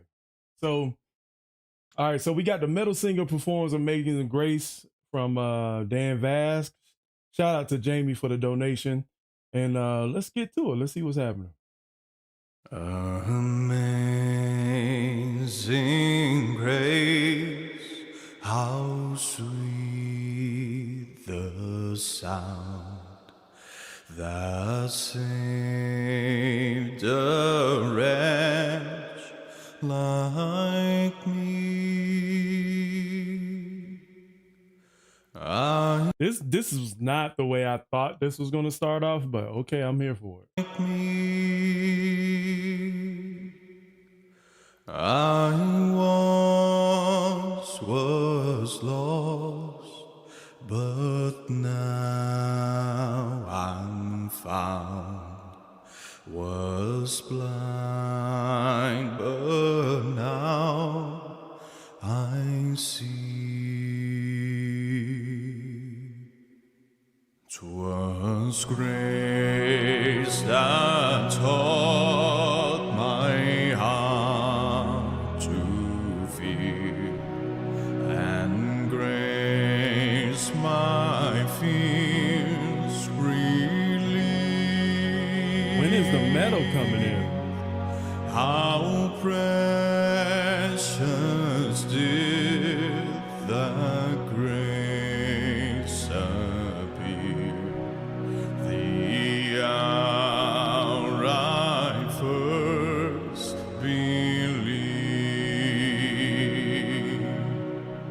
Through many dangers, storms and snares, I have already come.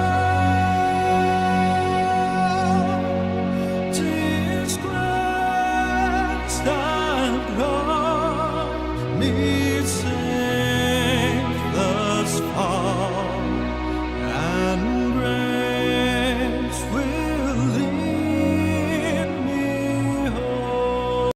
Interesting. He got a good voice, man. Harmonizing in his own point, like it's shocking. It's actually shocking based off what I did for him last time. But he can hold a note. He just proved to us he can sing. He really did. Like, proved to me. I know to the fans of him, like, yeah, of course he is. But it's crazy.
You know what? I kind of understand why he arranged it like that. Because a song like Amazing Grace, which is soft tone from the beginning, I think musically he like really led us through all the way up into this point where he decided to change it up. You know what I'm saying? He sung the actual beginning, and then he kind of let us, like, you know what I'm saying, just leading the calf the water. You know what I'm saying? Like, here, man, I'll let y'all drink this a little bit. Let me let y'all drink this a little bit. I'm gonna bring some harmonica in here, and then I'm gonna break it down with the metal. All right, so let's get it.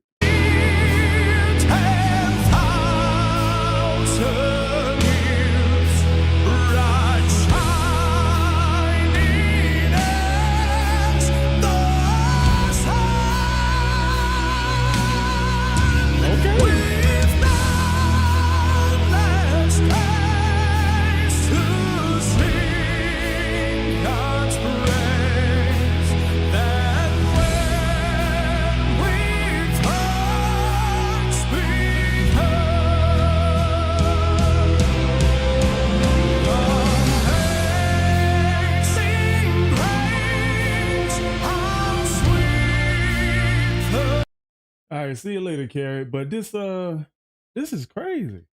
There's a lot of like instrumentation that's building up into this song that's really helping support his voice. But actually, I got to give a credit to how it's mixed down, because his voice is easy to do these type of tracks where it's like kind of metal to make the instruments overpower the vocals. But from what I'm listening to, it sounds very balanced. It sounds very balanced.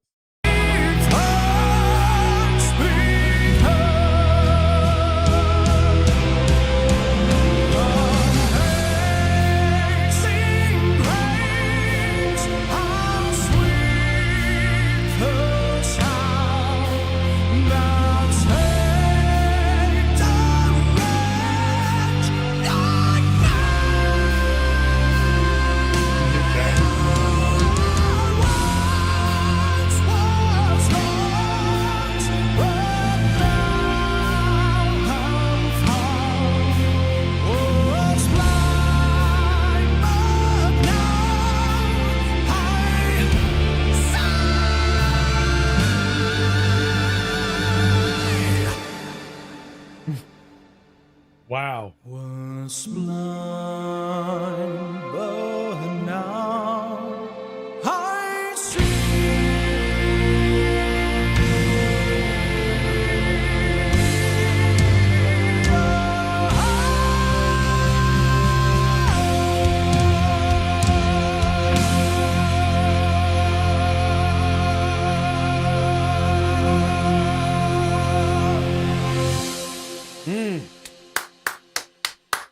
Wow.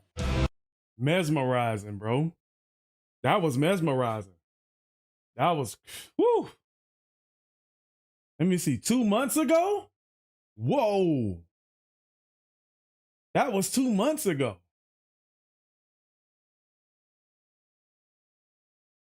So the whole thing, he kind of just led us into it. It basically turned into like a super epic, emotional metal song.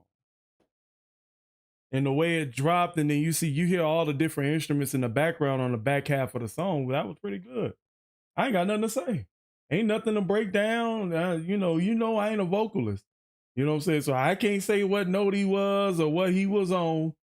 But hey, we can appreciate the music that comes from home, man. All right. So shout out to Dan. All right, man, go ahead, get over there and hit him up with a subscribe. Check out some of his music, man. We're gonna be doing more of him. Whatever y'all decide for me to cover, all right? But that was nice. Power metal. That's what dang it. I wish I remembered that. Power metal, because it was like I was definitely getting Dragon Force vibes with some of the way some of that music was, the way he was singing. It sounded, I wanted to say powerful, but I wanted to be a little bit more intricate than that. But I was kind of getting some Dragon Force energy. All right. All right, so this next reaction, shout out to Jamie for that one, by the way. Church metal. I've never heard church metal. We gonna get the organ.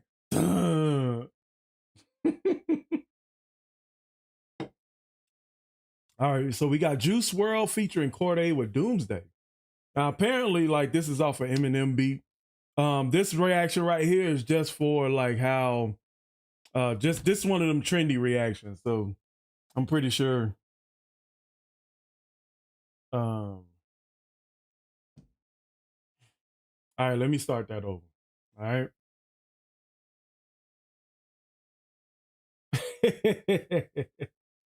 Juice WRLD and Cordae with Doomsday. Apparently I read one of the titles from like Knoxville. I think this is like a Eminem beat that they're using. So yeah, we gonna check this out. All right, so this is for I know my typical audience don't like this type of music. So yeah, this is for the trendy people. So all right, man, we got Juice WRLD and Cordae with Doomsday. Let's get it.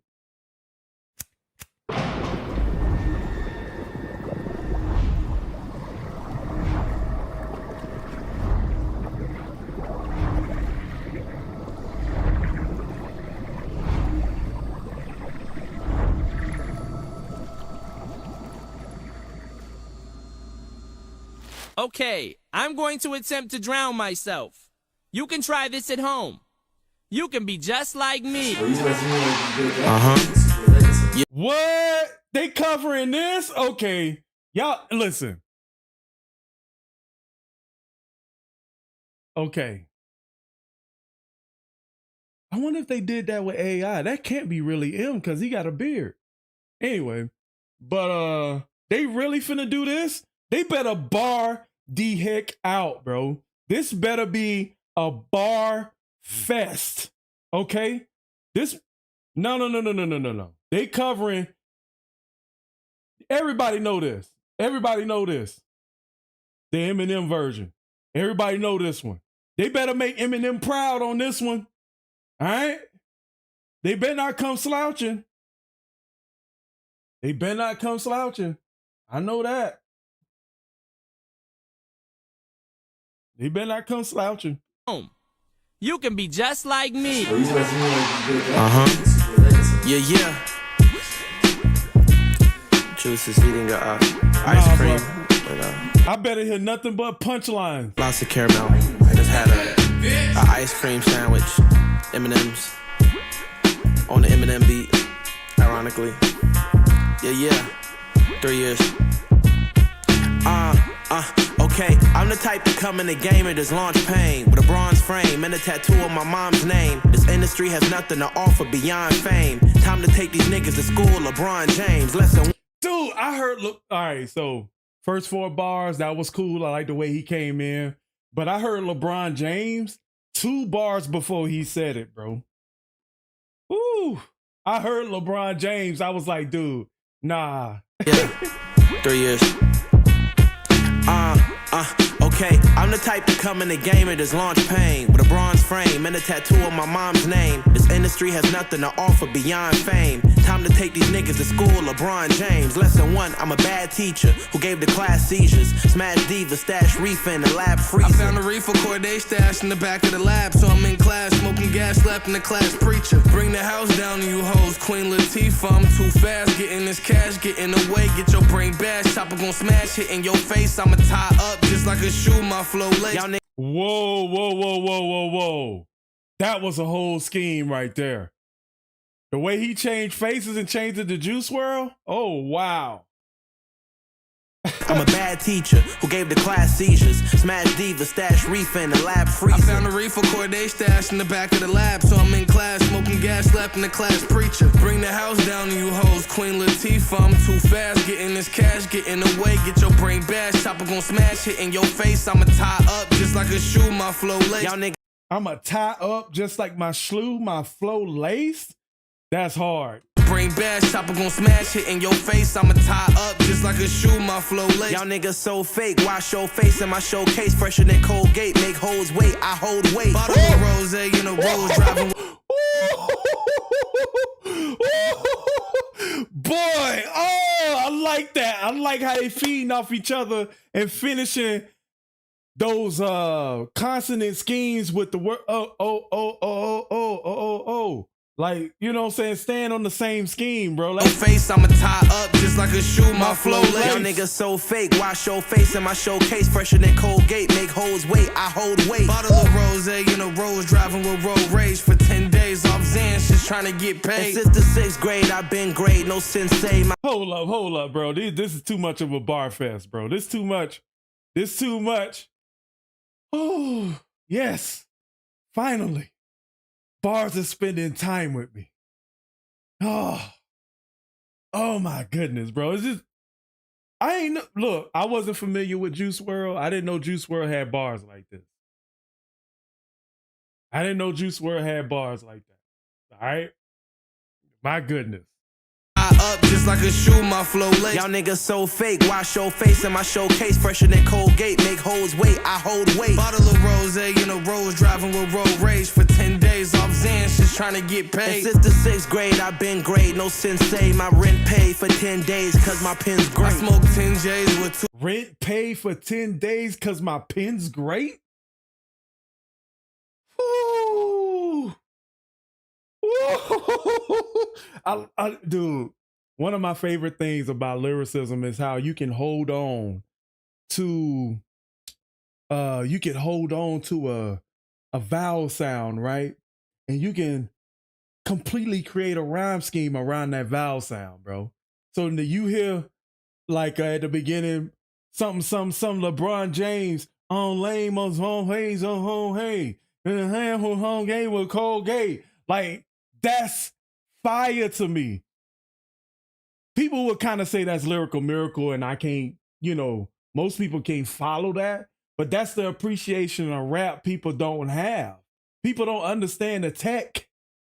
You know what I'm saying? We can understand the techniques of singing, but if you can't understand the technique of rapping, you'll never have that whole appreciation for it. People love the storytelling elements of rap, but what about the technical lyricism, man? That's what I'm on right now. That's what we on. Driving with road rage for 10 days off Zans, just trying to get paid. And since the 6th grade, I've been great, no sensei. My rent paid for 10 days, cause my pen's great. I smoke 10 J's with 2 hoes that go both ways. Funny how 2 + 2 equals 4 Speaking of 4, 2 hoes that go both ways. Funny how 2 + 2 equals 4 Whoa, that's hard. With 2 hoes that go both ways. Funny how 2 + 2 equals 4 Speaking of 4 had that shit in the hallway with another Sunday. I guess I'm just too blessed. Me and my nigga Juice WRLD taking over the universe. You knew it. Hold up. I didn't catch that last line. Hold up. 10 days, cause my pen's great. I smoke 10 J's with 2 hoes that go both ways. Funny how 2 + 2 equals 4 Speaking of 4 had that shit in the hallway with another Sunday. I guess I'm just too blessed. Me and my nigga Juice WRLD taking over. Sunday, guess I'm just too blessed. Boy, that was hard. Always with another Sunday, I guess I'm just too blessed. Me and my nigga Juice WRLD taking over the universe. You knew it first. Got my mom Chanel with the newest purse. Birkin bag, never heard to ask. What type of purse is that? Something that's very fucking expensive. I deserve to brag. I murder track. This isn't mumble, it's murder rap. Type of shit your grandma understand with an old ass. Spend $500,000 and go back and make some more cash. The head trigger Brazilian, you would get. See what you know about my life and my trouble past. Took the shuttle pass, hit the mall, I got double cash. Cop the duffel bag, 10 bands on my fucking ass. That's a subtle brag. Home team, we be making moves. Hit the huddle fast. Break the huddle, get a sack. Ooh, whole team make your move, hit the huddle. I like that. I like the illustration of that right there. Let me take that back. Mumble is murder rap. Type of shit your grandma understand with an old ass. Spend $500,000 and go back and make some more cash. The head trigger Brazilian, you would get. See what you know about my life and my trouble past. Took the shuttle pass, hit the mall, I got double cash. Cop the duffel bag, 10 bands on my fucking ass. That's a subtle brag. Home team, we be making moves. Hit the huddle fast. Break the huddle, get a sack. That's a fumble on the play. Not in my house, he look like Mutombo in the face. He been spinning like. Ooh, that was hard, bro. That was hard. Fucking ass, that's a subtle brag. Home team, we be making moves. Hit the huddle fast. Break the huddle, get a sack. That's a fumble on the play. Not in my house, he look like Mutombo in the face. Oh my God. Get a sack. That's a fumble on the play. Not in my house, looking like Mutombo in the face. Okay. The huddle, get a sack. That's a fumble on the play. Not in my house, he look like Mutombo in the face. He been spinning like a funnel cloud with lightning and some thunder like the Wizard of Oz. The way we carry him away. Carry him, then bury him. Barbarian. Beef with anybody, even if you you vegetarian. My flow. Beef with anybody, even if you vegetarian. That's hard. I like the way he put that together back off from the Matumbo line, though. That's cool. A funnel cloud with lightning and some thunder like the Wizard of Oz, the way we carry him away. Carry him, then bury him, barbarian. Beef with anybody, even if you vegetarian. My flow on a bowler, your flow just need clarity. Running laps around these chaps, it's embarrassing.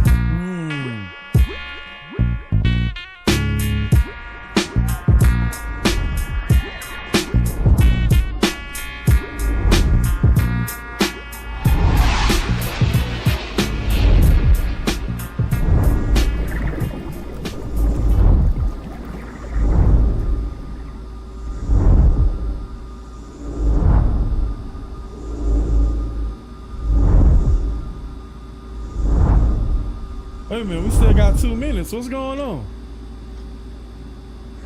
Yeah. This nigga, man, back to back. This nigga gonna die. You guys gonna make a video to that, or you just gonna put the shit out? We gonna make, no, let's make a video to it. Yeah, hell yeah. I ain't tell you my idea, did I? Oh no. Watch this. Oh my God, you're gonna die, Listen, bro. Okay. So you know how I didn't do XXL, right? Yeah. You did do XXL. Yeah. We're gonna do a spoof. I want to do a spoof XXL, like freestyle, like how they be recording, like the group freestyle. Yeah. But we gonna be like everybody else that's gonna be rapping. We gonna be like killing them. Like so we gonna be rapping like say this is XXL camera. Oh shit. And we rapping and like. Can we use lightsabers or like? We can do whatever the fuck. So say you're not Cordae. Say you somebody else in the cipher. I had to even let Cordae stash back in the class, so I'm in class, having the class preacher, bring the house. You know what I'm saying? Just like, that's it's gonna be kind of like an old. I want it to be funny, gory humor on some old Eminem videos. Yeah, let's do it.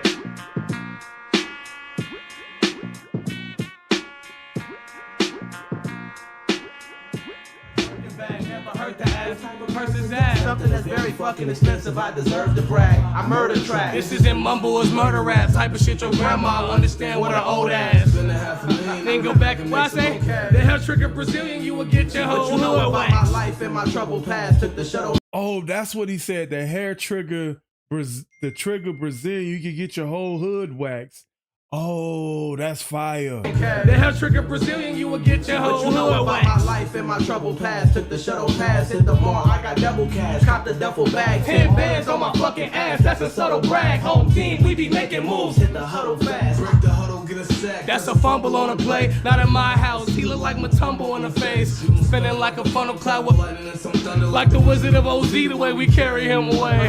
Carry him, then bury him, barbarian. Beef with anybody, even if you're vegetarian. My flow on the bowler, your flow just need clarity. Running laps around these chaps, it's embarrassing. Damn. Yo, that shit is crazy. Oh, Hopsin was there. Oh, shoot. So Bro, that would have been fire if Hopsin would have jumped on that, bro. I had no idea that was Hopsin next to him. Chaps, it's embarrassing. Damn. Yo, that shit is crazy. That shit is insane. Back and forth shit, man. Yeah, hey, sick shit, man. Yo, that's fucking raw. God damn. We had like 4 in the morning, like 20 minutes. We're going back. Nigga, I fell asleep when he did his last 8 bars. I did my last one. I was like, I wake up, this nigga rapping. Oh, damn. Shit, let me go back to sleep. Yeah, no, that back. More shit is hot. Oh, God. Damn. Dude, shout out to them, bro. I think that's it. That was hard, bro. I ain't gonna lie. I gotta give it to him right there, man. So post your comments down below. Let me know what you guys think, man. And if you like my reaction, please hit the like button, subscribe, and share. I didn't know Juice WRLD had bars like that. I didn't know. I might have to gander and listen. We might have to gander and listen. We might have to go around the Juice WRLD rabbit hole. But if I ain't impressed, we might have to stop. RIP to him, man. And that's it. Peace. But shoot, that was too much. Don't you want to grow up to be just like me? Don't you want to grow up to be just like me?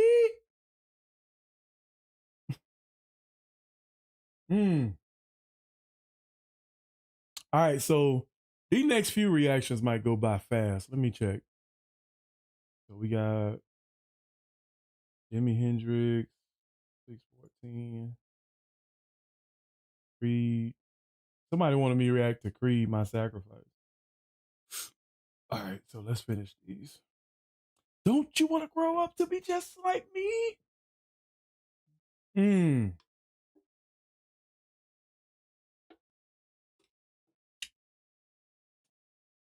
All right.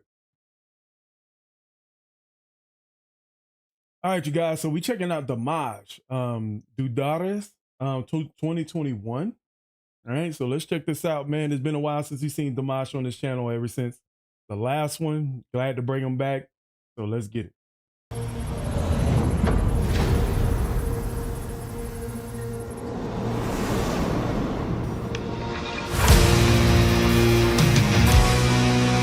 Hold up, I gotta do my stuff.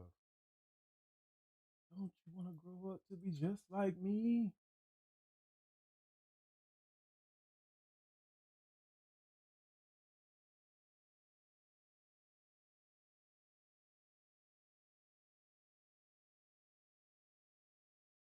Don't you want to grow up to be just like me? Yeah. Let's do that.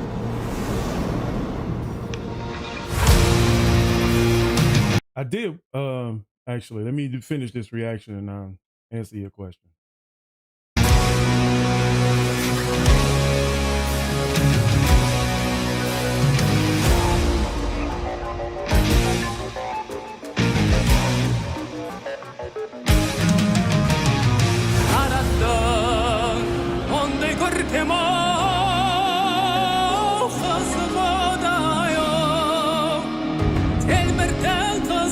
All right, so subtitles. I hope you guys can read the subtitles who's on the live. But this is Dimash. If you haven't heard Dimash before, I've been reacting to him for a few months. So this is your first time. Just fixate on the talent, man. Let's, you know, you can go by what you see on the subtitles just to kind of understand what's happening, but try to gain the appreciation for the talent.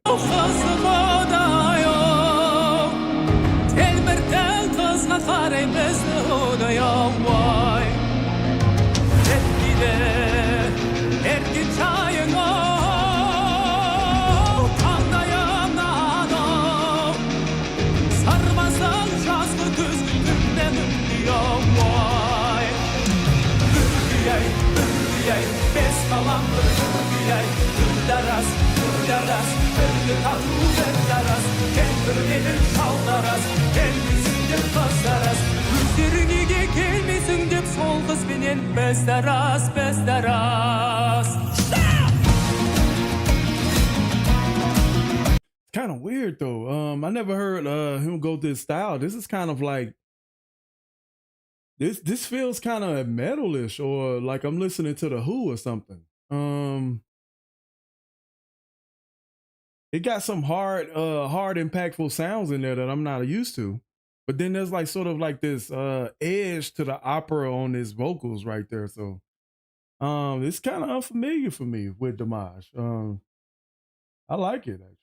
There's some edge to him.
What instrument is that? What do they call that instrument?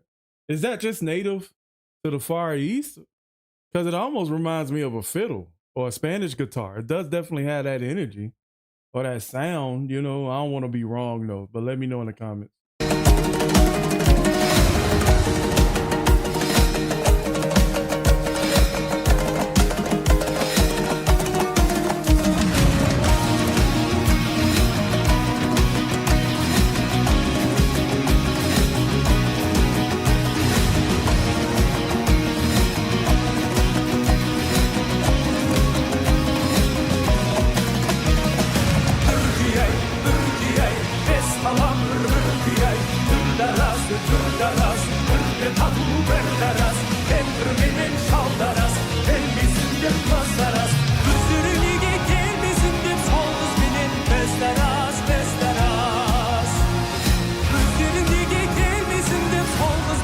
Bezderaz, bezderaz.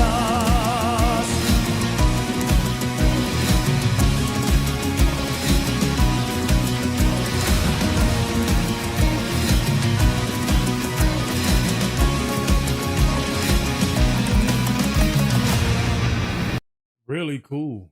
Really cool. Never seen Dimash in this light before, so it's definitely a different vibe from what I'm used to. Dimash like songs are like normally like very smooth. But I didn't know he had this kind of edge to him. So I thought that was pretty cool, man. So let me know in the comment section below how you guys feel about this video.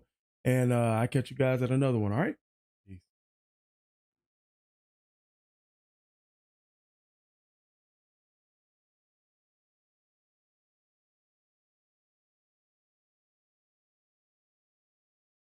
All right, you guys, man.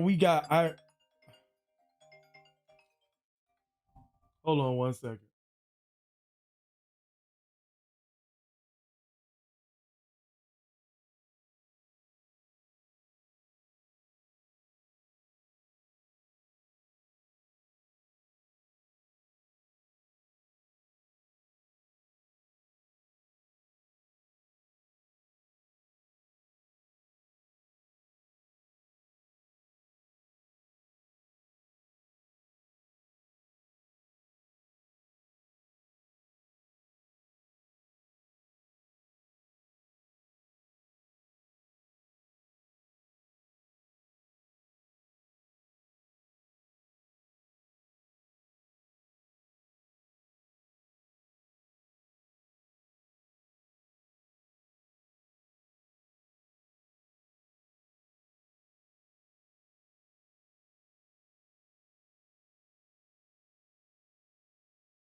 All right, you guys.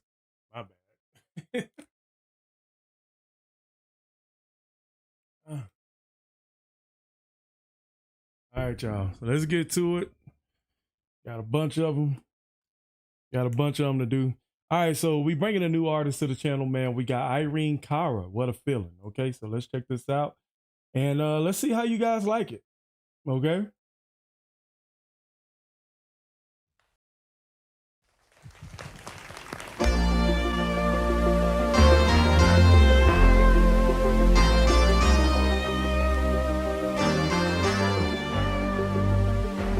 First, when there's nothing but a slow glowing dream that your fear seems to hide deep inside your mind. All alone I have cried silent tears full of pride in a world. She said silent tears full of pride. That is a bar. Your mind. All alone I have cried silent tears full of pride in a world made of steel, made of stone.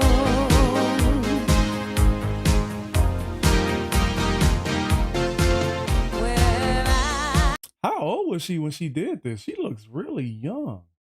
Let me improve the opacity a little bit so y'all can see. But she looks really young. Like she don't even look like she's 20 years old doing this.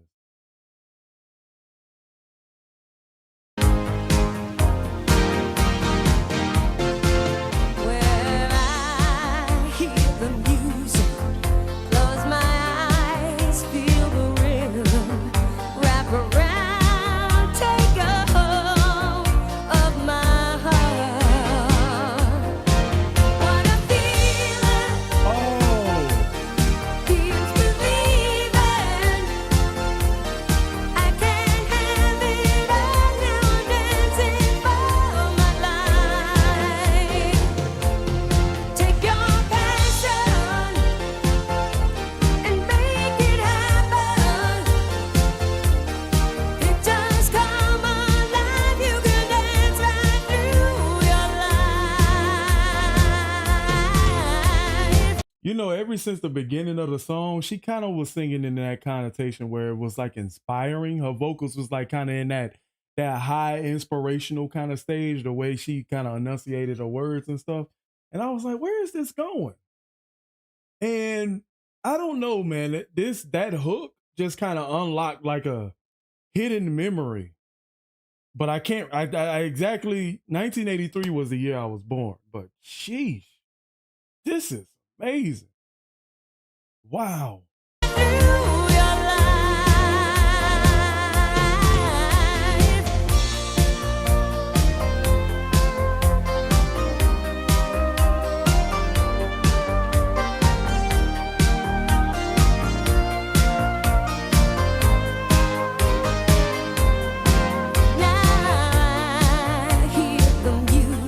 I ain't gonna lie. I'm looking at this home. I'm looking at homegirl here. I don't know what dance move was that. Well, I don't know if that was a robot. Like I don't know what that was. But you know what I'm saying? Y'all gotta see it for yourself. All right. So we just gonna take a look at it real quick. I don't know what she was doing. I don't know what she was doing. All right.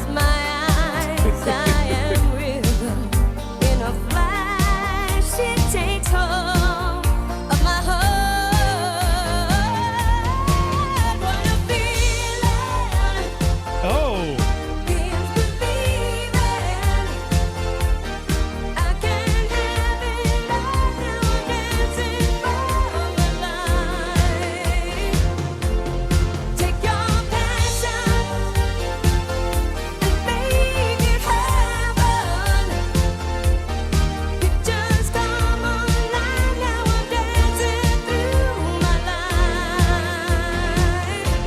this is beautiful. This sound like, whoa.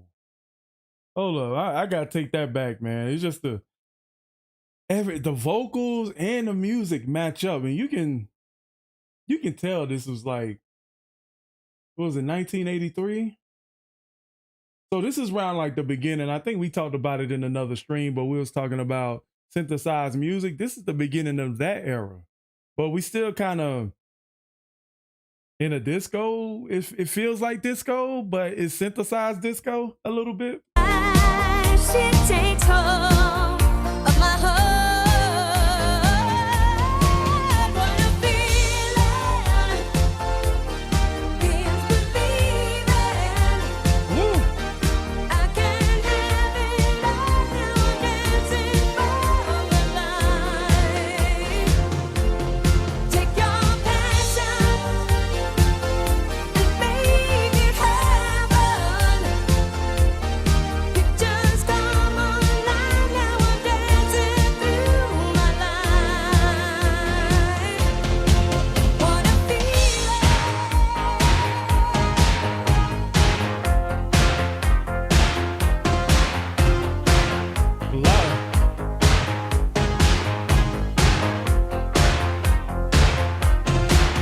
A lot of light skin on that page. You know, there's a lot of light skin on that stage right there. This is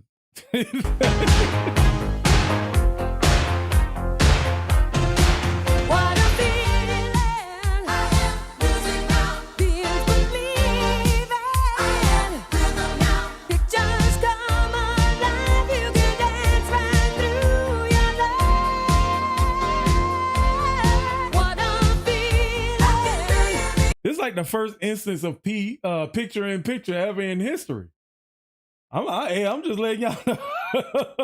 I'm just saying, you know what though? I ain't gonna lie. We don't need the dancing in the picture. You know what I'm saying? Irene could have did everything she needed to do. You know what I'm saying? They doing all the pop and lock and all that stuff, and all I'm looking at is Irene. I like her energy. I like the way she communicate with the camera. Like, she sounds amazing. Come alive. You can dance right through your life. What a feeling. What a feeling. I can have it all. Have it all. Just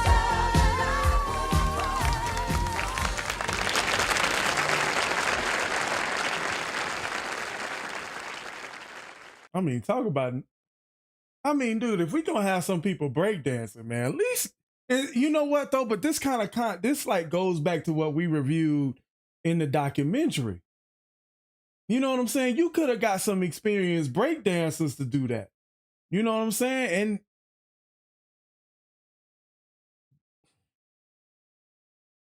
I gotta call out the colorism a little bit. Yeah, I gotta call out the colorism. The song sound amazing though, man. I love the song.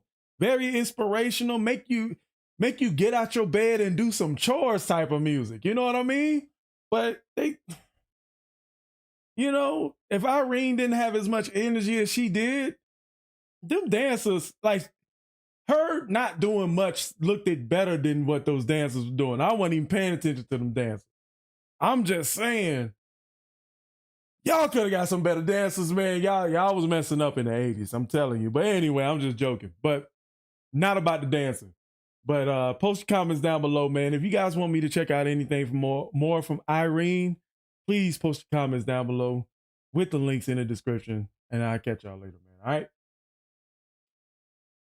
Y'all, this breakdancing was taking me out. This breakdancing was taking me out, y'all. All right. I was not impressed. I was not impressed with this breakdancing, bro. No.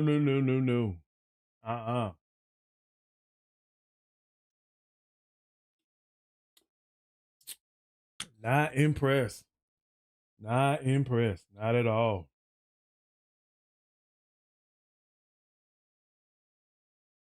Not impressed. I was not impressed, bro. All right, let's keep it moving.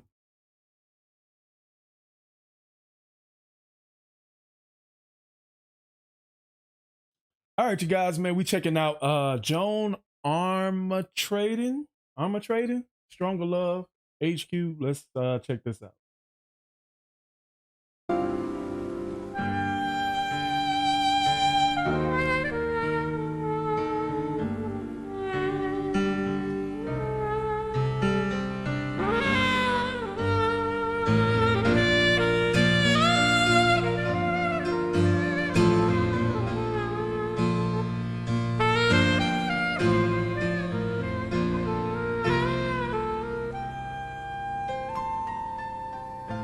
You won't let me meet all your friends. You say it's for the best, but my instincts I always follow. I believe you're jealous. You use what? Them front two bars was kind of interesting. Let me take that back.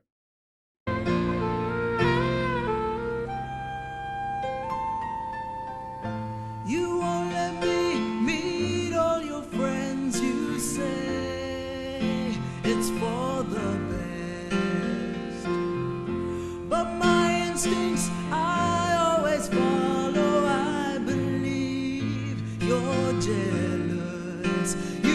I don't know. For some reason, she kind of remind me of Tracy Chapman, but I don't know why. I believe you're jealous. You use words like a weapon.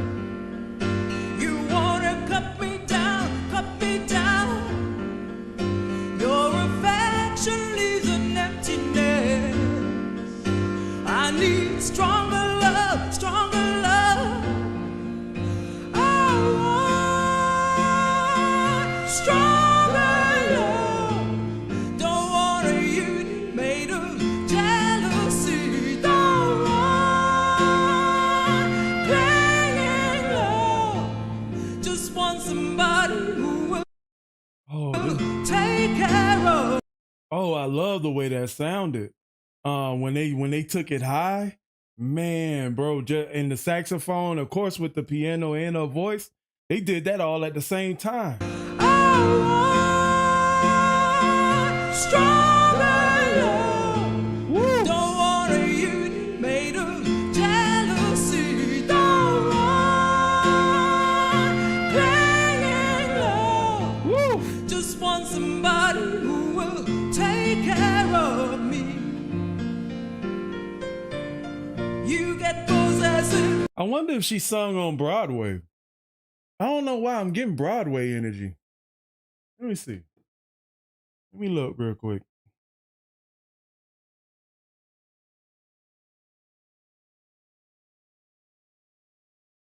Let me see. Joan.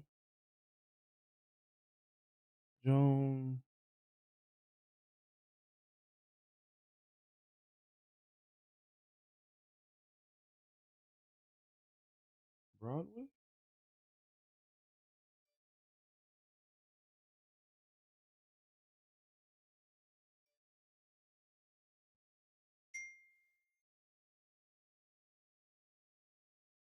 Yeah. I was right. She did do Broadway. I don't know why. It just felt like Broadway. And I didn't recognize him, but yeah, that's totally Elton John on the piano. That's crazy. That's totally Elton John. Don't want a union made of jealousy. Don't want clinging love. Just want somebody who will take care of me. You get possessive and I get jumpy. I want it simple. I don't. That's a little slick little change up on the piano right there. Check that out. And I get jumpy. I want it simple. I don't want no complication. You get possessive and I get scared. I want listen to her voice and that saxophone like being unison with each other. Check that out. Complication, you get possessive, and I get scared. Listen.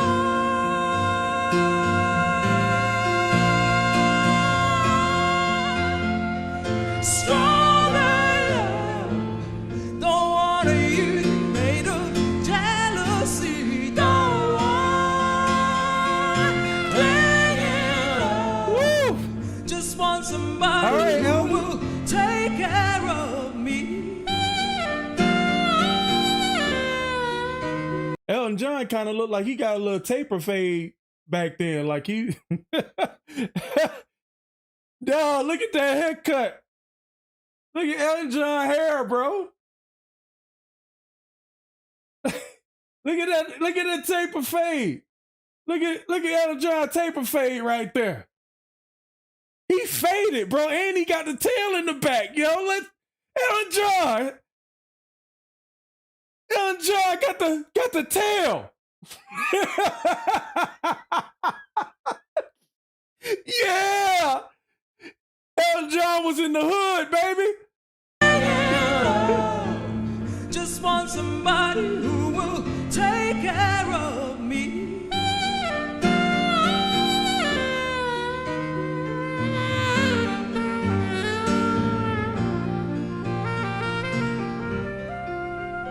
Beautiful saxophone, man. That's hot. You won't let me be by myself. You're scared. I won't think of you. But you're wrong. I think of you all the while.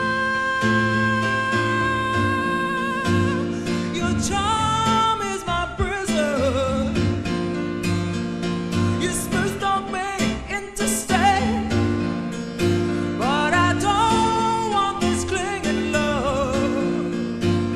Need a stronger love, different love. Oh, stronger love. Don't want you made of jealousy. Don't want clinging love. Woo! Just want somebody. Just want somebody. Not gonna lie, Elton John looked like he got brass knuckles in his pocket. As a matter of fact, Elton John looked like homeboy, the last boss from Who Framed Roger Rabbit. That's who he looked like in this video, okay? Somebody. You don't have to fight me to keep me here by your side. Just be kind, I'll stay with you all the while. Oh, stronger love. Don't want you made of jealousy. Don't want clinging love. Just want somebody who will take care of me. Take care of me, stronger love. Don't want you made of jealousy. Don't want clinging love. Just want somebody who will take care of me. Take care of me. Take care of me. I want stronger love.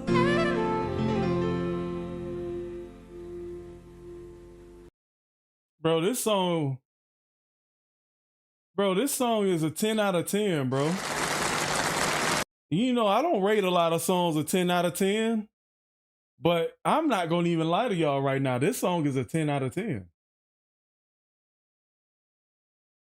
This song is a pure 10 out of 10.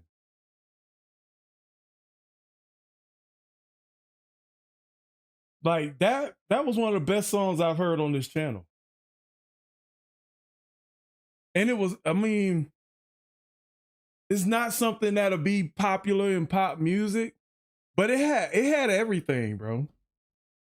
That song had everything. That song had everything you would want in music.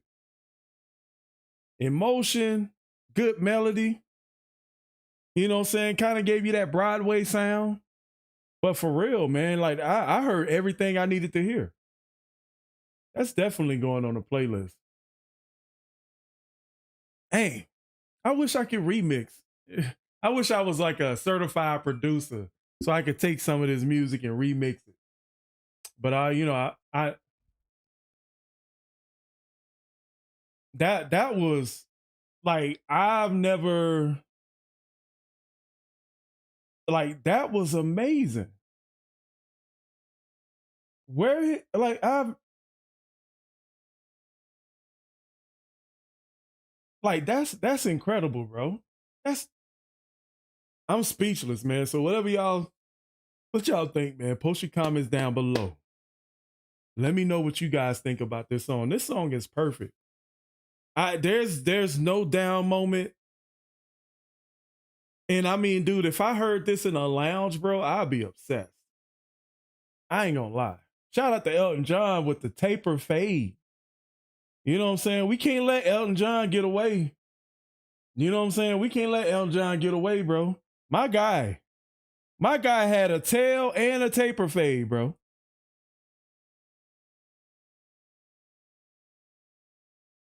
My boy, like Elton John was swagging. My boy had a taper fade. I don't want to do that. All right, y'all. I'll catch y'all later. Peace. Oh, hold up. I'll be right back. I'll use the restroom.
All right.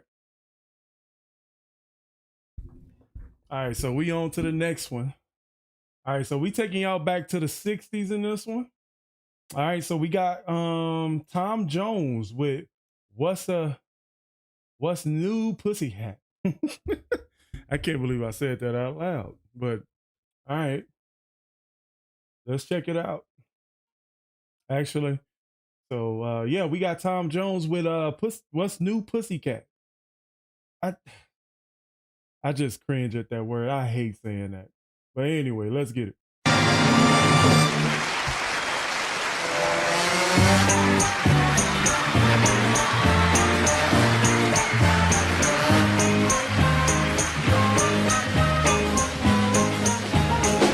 What's new, pussycat? Whoa, whoa, whoa. What's new, pussycat? Whoa, whoa, whoa. Pussycat, pussycat, I've got flowers and lots of hours to spend with you. That's an interesting cadence right there.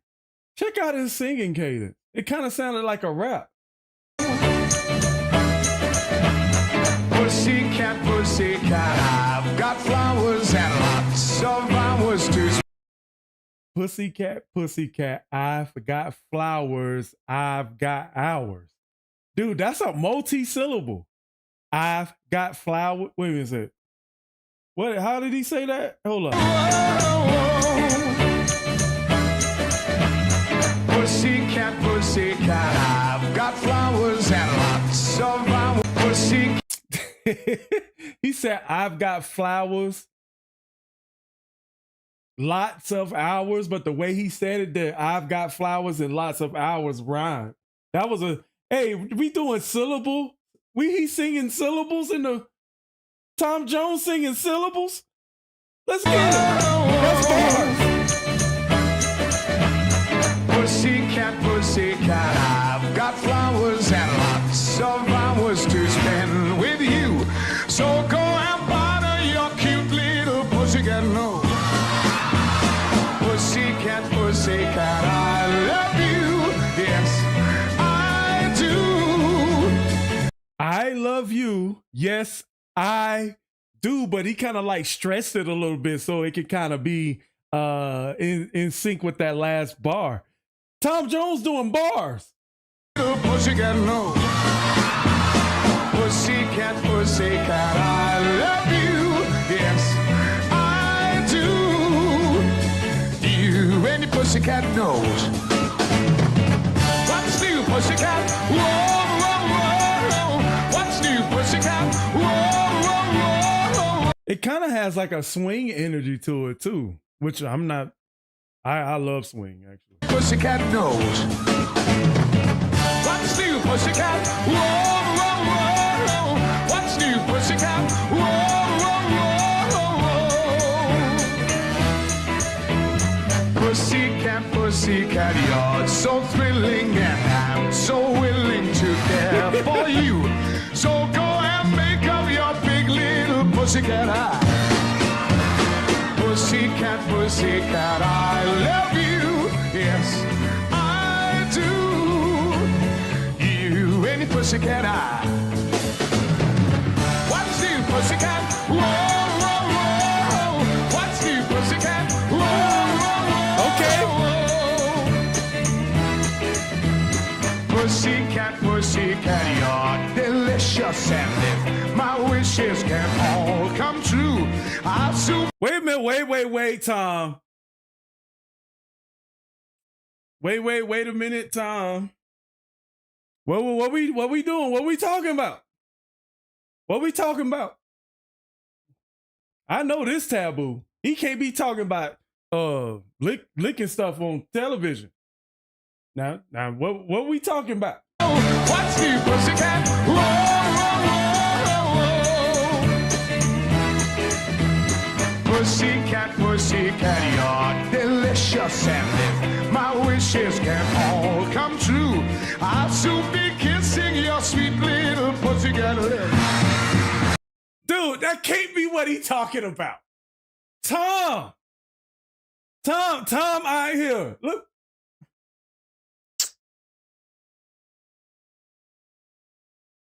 This song had to be controversial for his time. I'm not gonna lie.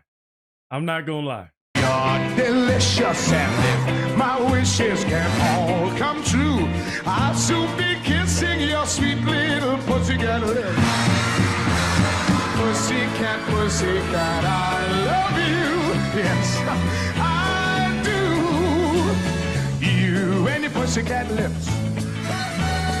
You and your pussycat eyes. You and your pussycat. No. That was actually kind of a scheme, you know what I'm saying? Why am I blushing? Not blushing, but being bashful.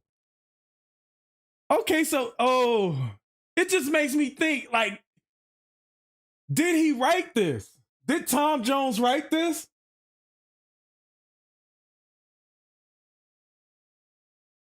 Like, was Tom Jones trying to cheat? Like, I mean, man, let me see. What year was this song?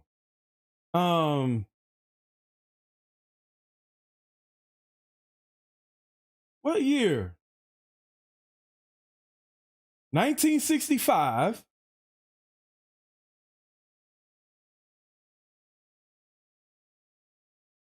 $1965? Really?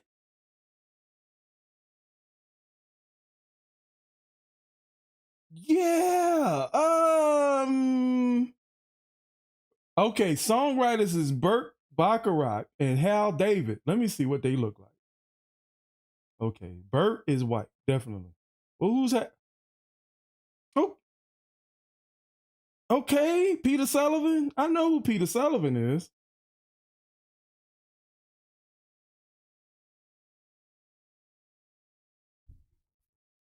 Really? I was stretching and I was like, man, this don't sound like something a guy from Wales would write.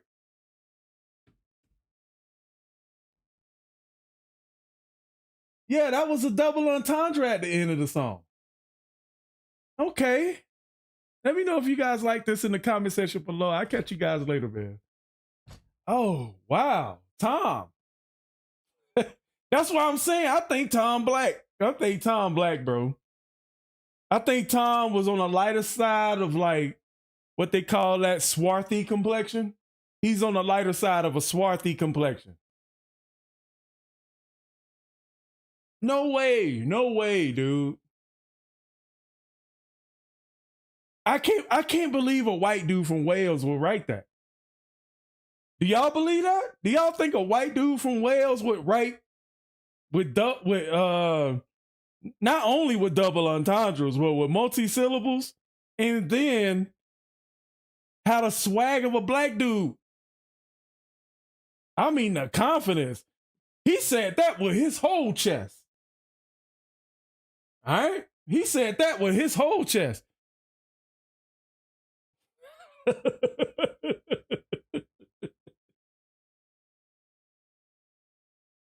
Burt wrote Dionne Warwick songs. I'm a little surprised. I'm a little surprised. I'm just saying from the time period. Don't cut my head off, all right?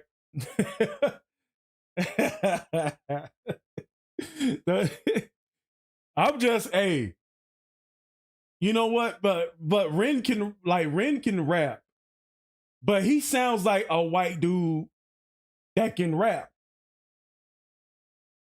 But Tom in 1965 was singing about fucking pussycats.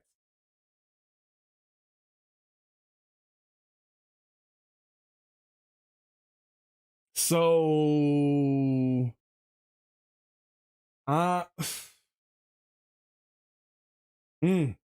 right. All right.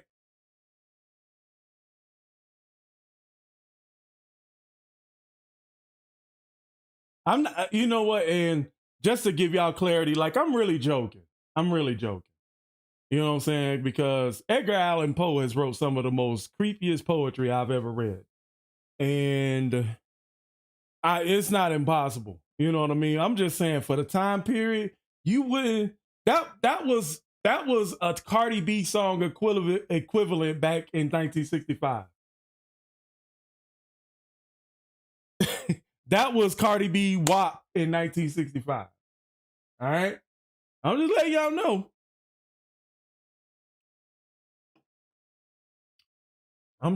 know.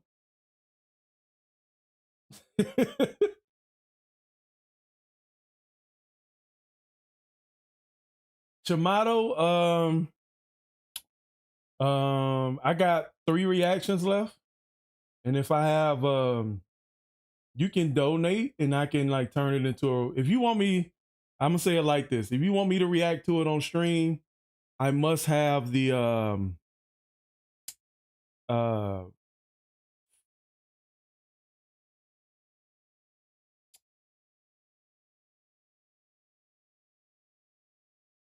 financial motivation.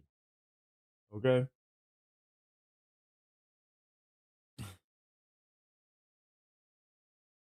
You know what I mean? So there must be like, cause you know, if 15 is for normal donations, 25 is for next day. If you want same day, that's during this live stream, that's gonna be at least 50.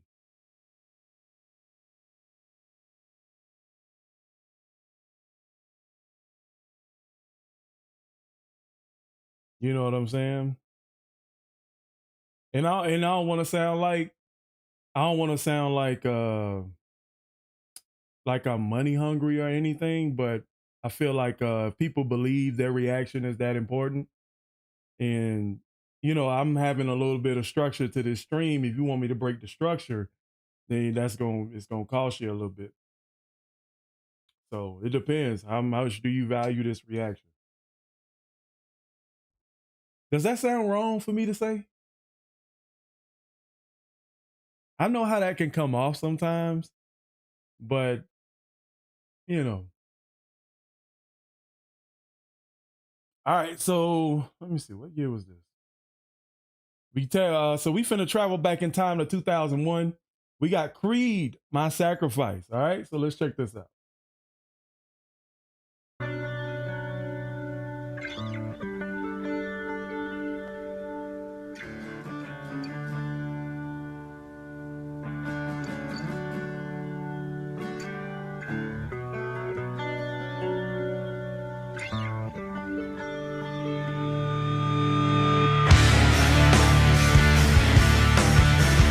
I like the way that hit, bro. I like the way that hit. Now I remember, because it was 2 bands that were similar, had similar sound, and Creed was the other one. But because I was thinking like, what's that song? Because I remember Godsmack. Godsmack, that's a name that's easy to remember, but I forgot about Creed, and I don't know why I did.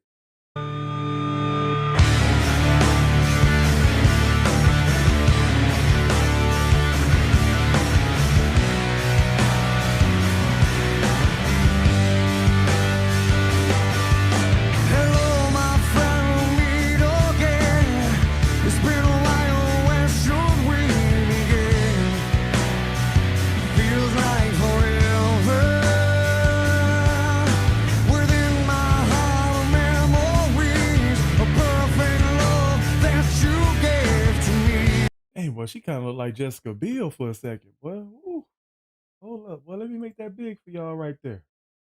Well, she kind of looked like. Let me run a little bit. Kind of look like Jessica Biel right there, boy. Whew. Oh my goodness.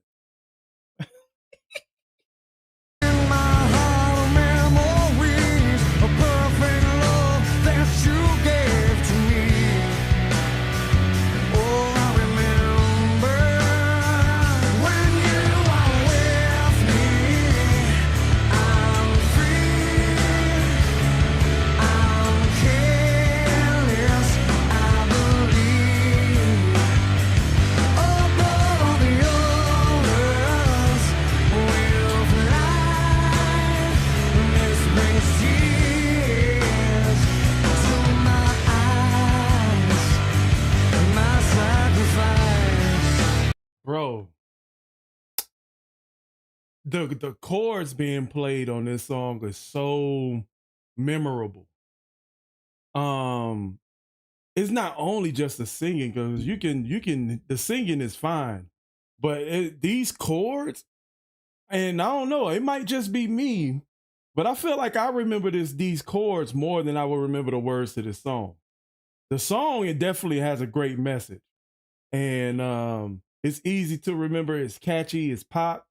You know what I'm saying? This kind of music right here was very like popular in 2001 MTV. Like right before you get up for school, right at the beginning, like 5 a.m. in the morning, watching music videos before you go to school. That was this. This will be like the first song you hear at 5:01. My sacrifice. That's what type of song this is. My sacrifice.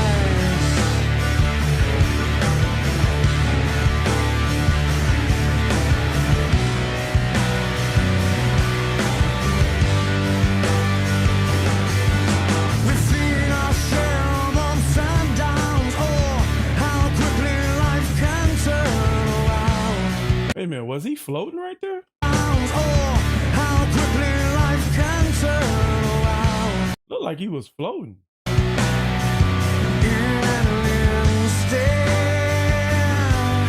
It feels so good to reunite within yourself and within your mind.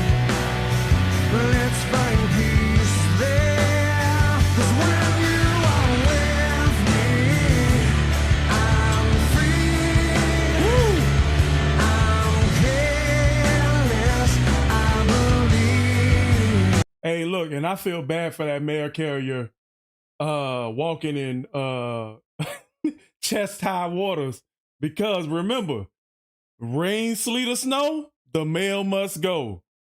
I've been there. I've been there.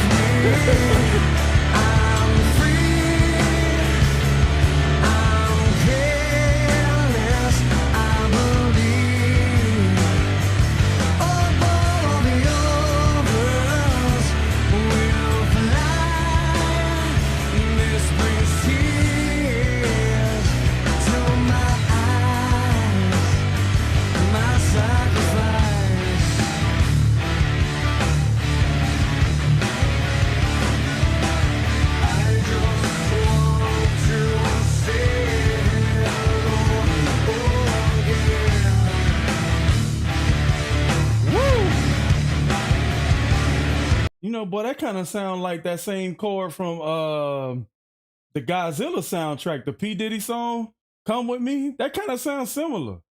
The way that drop right there.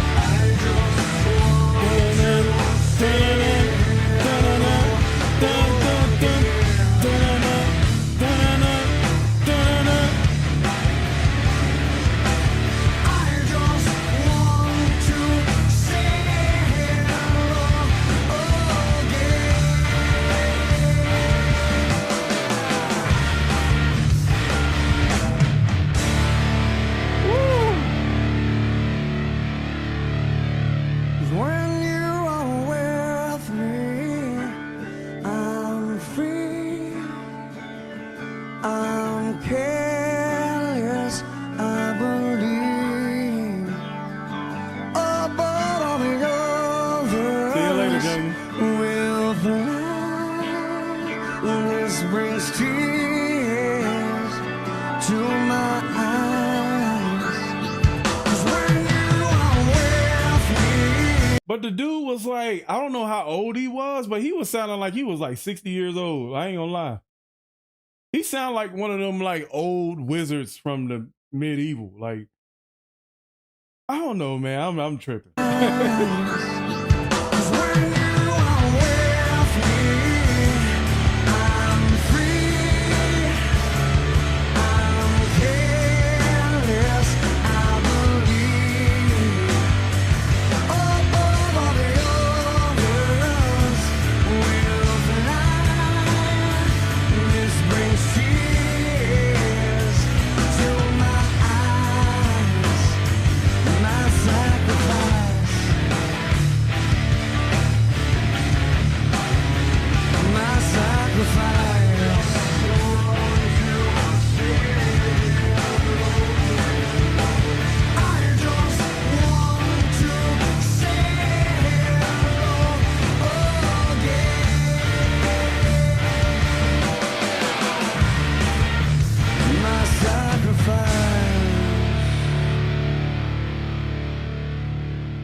It's pretty cold.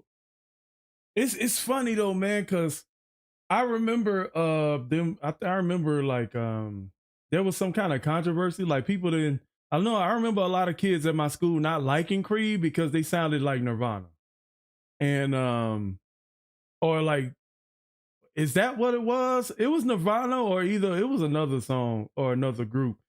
But I'm thinking Nirvana. So,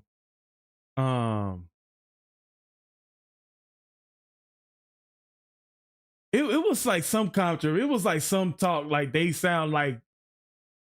But I at first I thought it was Godsmack, but it was like, nah, I don't think it was Godsmack because Godsmack was a little hard.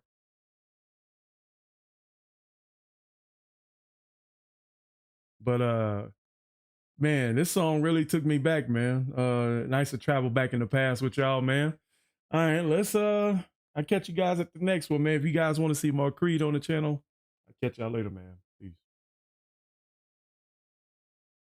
Pearl Jam? I wouldn't have thought Pearl Jam. I don't know. I don't know how many kids back in my age would listen to Pearl Jam. All right, let's.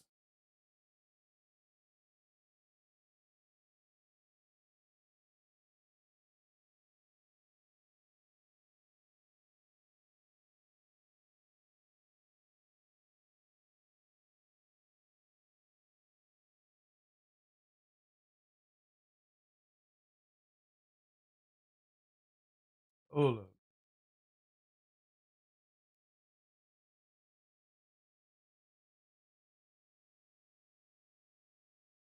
Because when you make comparisons like that, I gotta listen to it. Hold on.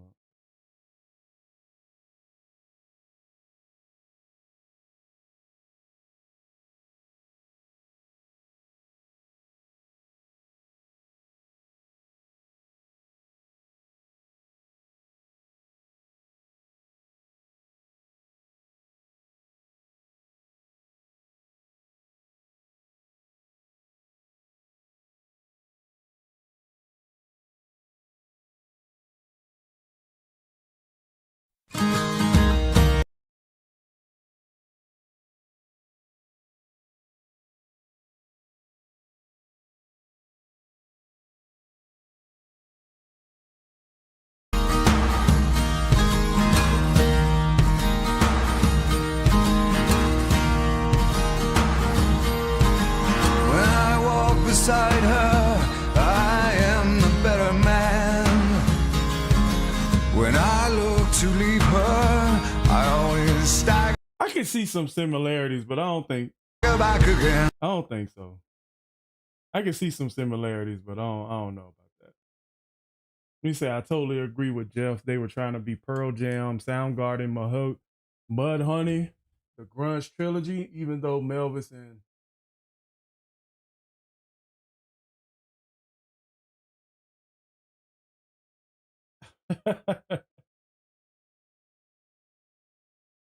so my mistake, I guess.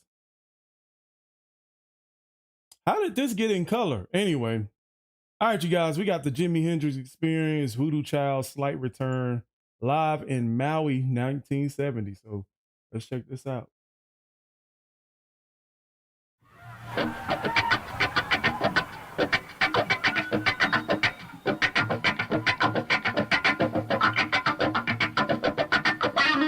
The quality of this don't look like 1970. This look like high definition right here.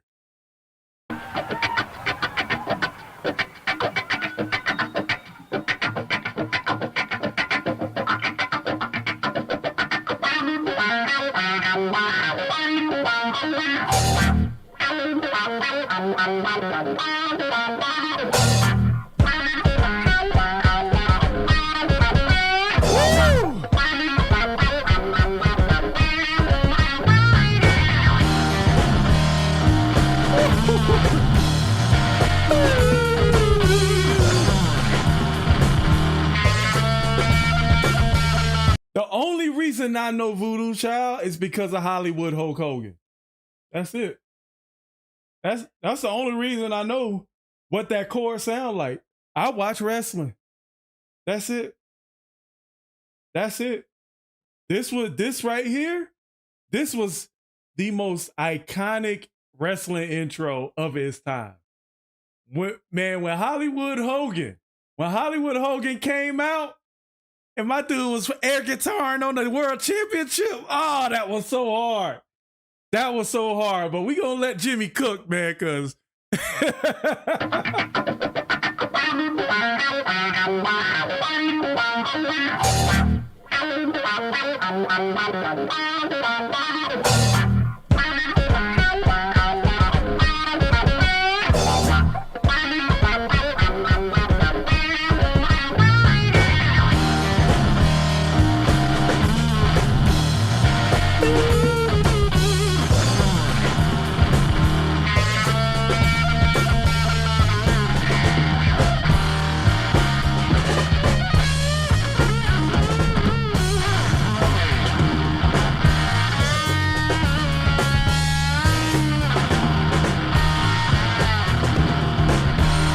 bro, I've never seen Jimi Hendrix like live like this. Man, that just sucked, man. I would have, man, what I would have gave to see him and Stevie Ray get in it.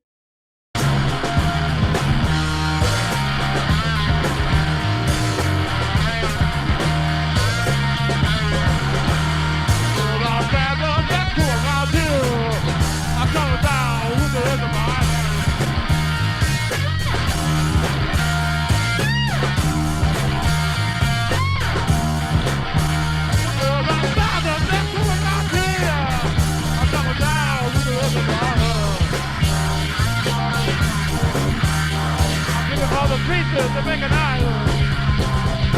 Raise under the banner. Yeah, baby. But now the good time. Lord, oh my, what good time, man.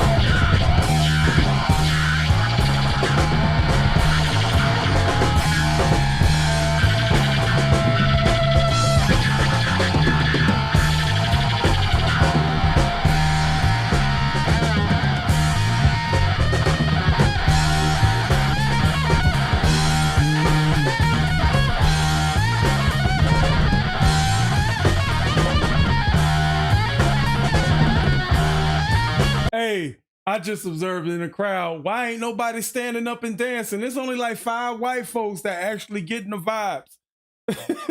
It's only like 5 of them, yo. It's only like 5 white folks, man. We gotta, like, look, let me show you.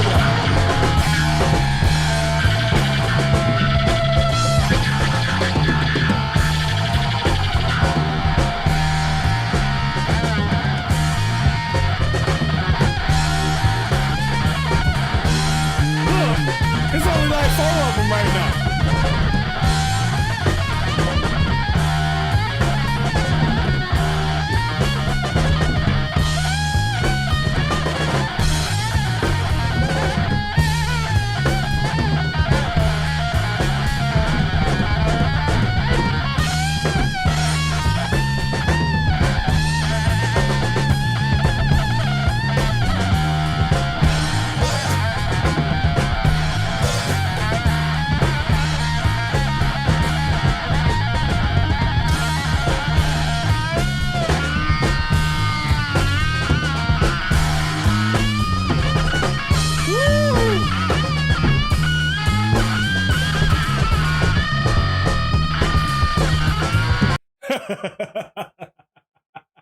Y'all got me laughing. Y'all really got me laughing. You say they tripping so hard off of LSD that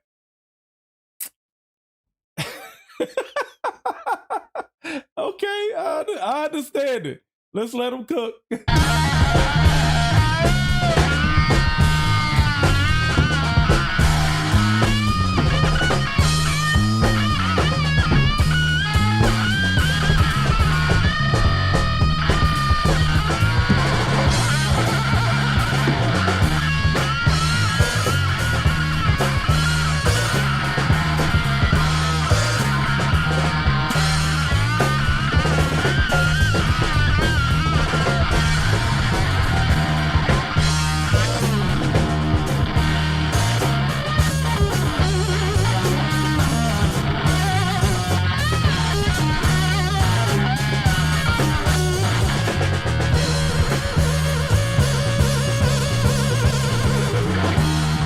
I will admit though, these people are the foundation of raver culture in our society. These were the first ravers, so I do want to give them their kudos and they respect.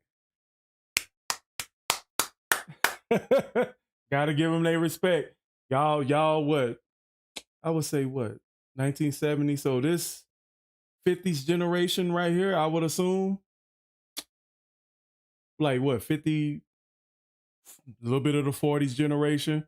You guys were the first ravers, man. So we gotta give y'all, we gotta give y'all kudos. There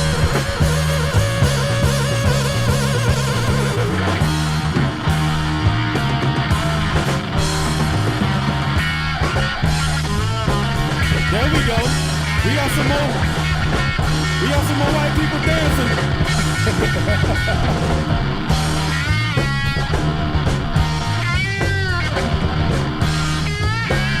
Like they dancing like they de-frequency itself, not like the way they be waving and stuff like that. They moving like they are the frequency. They catching it though. I ain't gonna lie.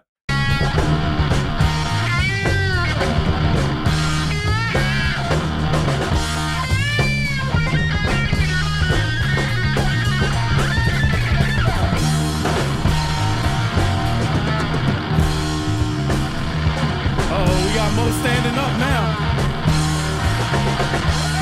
Woo.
I ain't gonna lie. Jimmy made me feel like I was sitting there for an hour, bro. That is so cool, man. That is so cool, man. And post your comments down below, man. Was anybody right there? Anybody in my comment section was you here? Let me know. Let me know. Let me know the story, how I felt to take all that energy in. You know what I mean? But I seen y'all out there dancing. That's why I was like, dude, I was born probably 13 years too late. I think that generation, that 50s, 60s generation, no, that's 1970. So everybody would have been on average over 18. So you talking about that 70s generation right there that was with Hendrix. There was probably the most, the coolest white people ever. Nah, I'm playing. That generation was cool. I ain't gonna lie. That's why I think that generation says that 70s was the best time for music. You know what I mean? But that being said, I catch y'all later, man. Peace. That's crazy. All right, you guys. So we down to our last reaction of the day. Jeff said I wasn't born yet. So we down to our last reaction. If you guys haven't checked out the Kiteman Orchestra, you guys are really missing out. Okay. This is one of the most epic live orchestras I've ever seen. And we're gonna check it out real quick. So we got the Kiteman Orchestra while I was away from Pink Pop. I don't know what that is, but it rhymes with ring pop. Let's get it.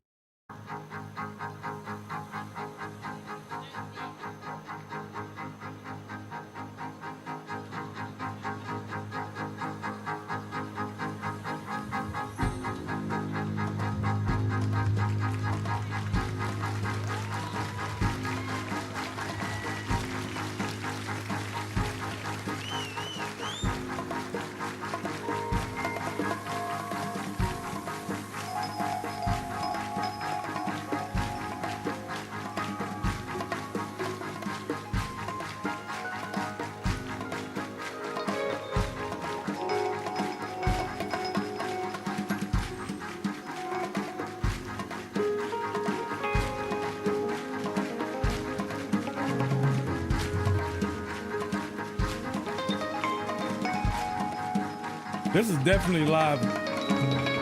Everything is live. This sounds improvised already.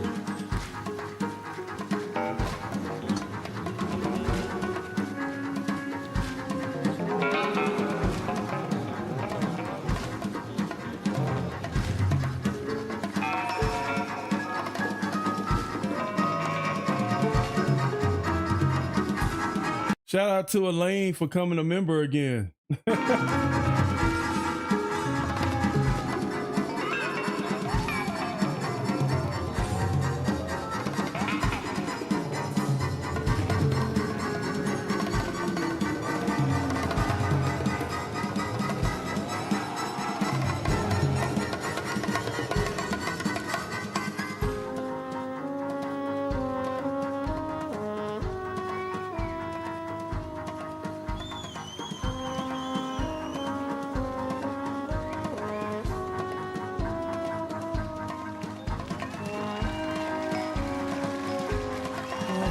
Talk about me every single time I'm gone.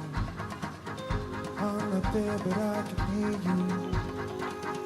All the whispers of your song.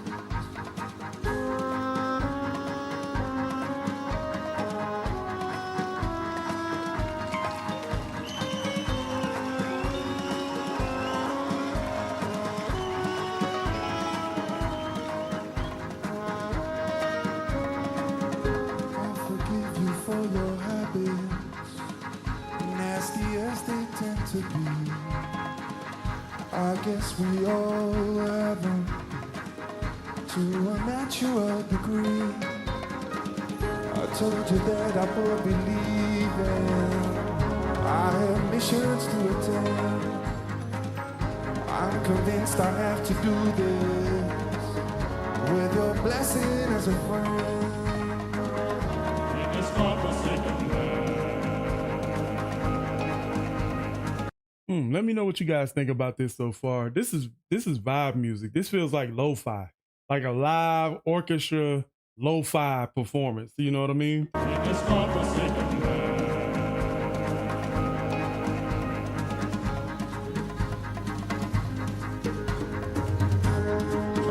on my way now, and I got so far to go.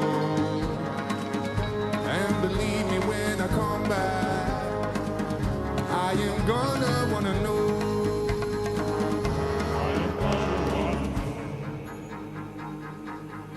Sounds so cool, man.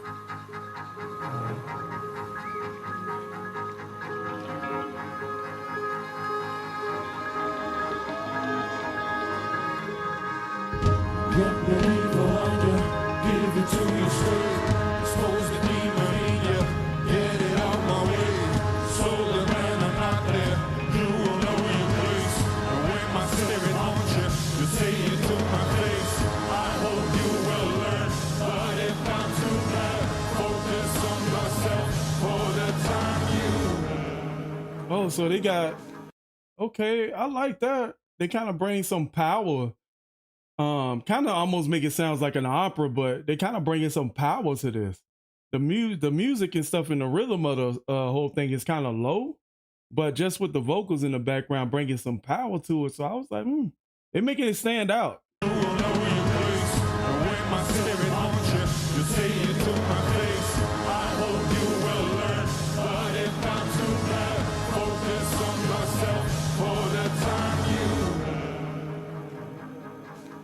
Focus on yourself. I hope you will learn, but if not too bad, focus on yourself for the time you have. Focus on yourself for the time you have. Tell me who really changed it. I wonder, is it me or you? We say we respect each other. Is that forgery or true?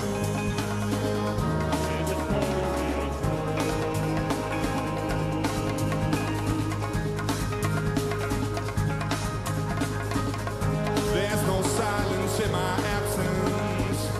Maybe that's what sparked your mind. Conclusions and assumptions about how I have crossed your line.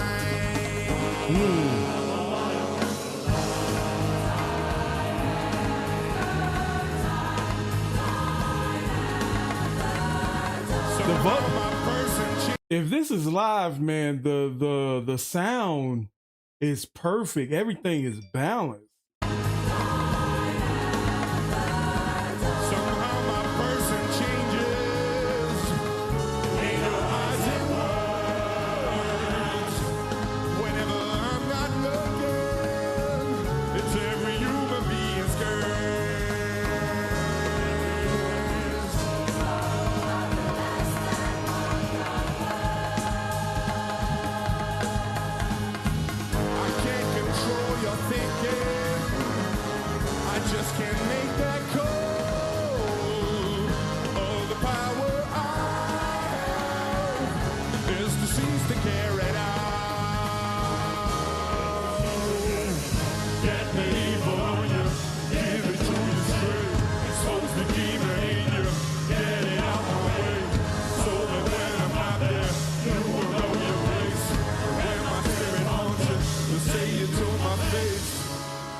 Intellects colliding in the prisons of our weary minds. Yeah, we find That's crazy. To even have room for spoken word in this, man. even after all conflicts of interest and vision. Intellects colliding in the prisons of our weary minds. Yeah, we find a nexus where the fading time begets us in agreement, teaming up to free the needy from their demons. Does your purpose supersede yourself, or does awareness quell you as it does me on my quest for being free? Do you need help? Agreeing to disembowel That was hard. Wait. That was hard. Hold up. Supersede yourself, or does awareness quell you as it does me on my quest for being free? Do you need help?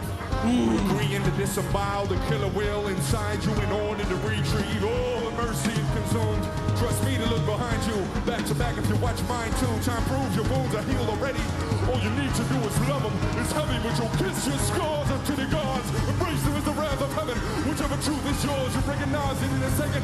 Lives are either wasted or applied. Your soul will either face by or die.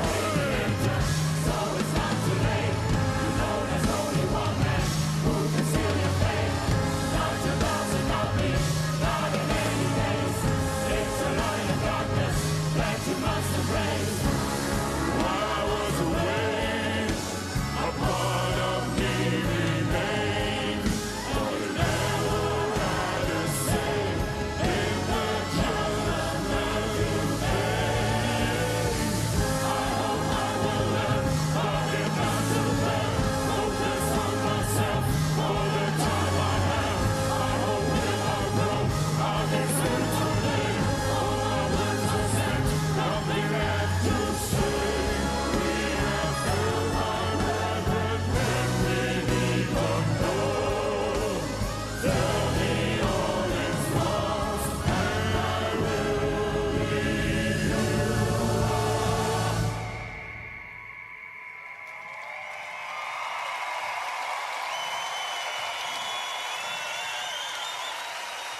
This is a very powerful song. Man, shout out to the subscriber who requested this one, man. I gotta give a shout out, man, because y'all subscribers really be hitting it with some of the music, man. Like this is fire. Like this is super fire. Super hot fire. All right. Yeah.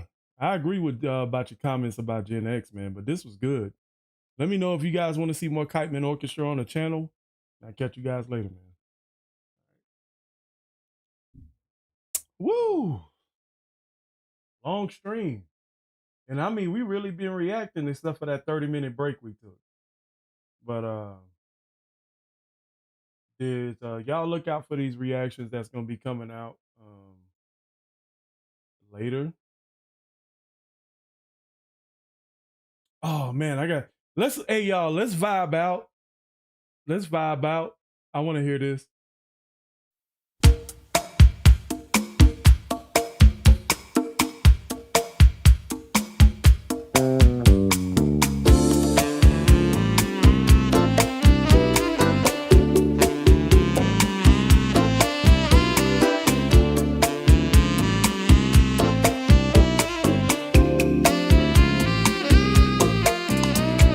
Diamond light, lover boy. You move in space with minimum waste, maximum joy. City lights, business nights. When you require streetcar desire for higher heights. No place for beginners or sensitive hearts. Bro, I remember the first time I heard this on the radio. Y'all. And I think I was like 8 or 9 years old. And it took me somewhere, man. It took me somewhere. Like, like, this song took me somewhere, bro. And not even in a nasty way. It just, I mean, bro, like, talk about feeling the ambience of a song. Like, it made me feel like I was on a river or something, bro. It made me feel like I was on a river, just floating on the water, bro. Like, I don't know what it was about this song, but the way she did this, man, this was crazy. Desire for higher heights. No place for beginners or sensitive hearts. Sentiment is left to child. No place to be ending, but somewhere to start. No need to ask, he's a smooth operator.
I should have let that lead out.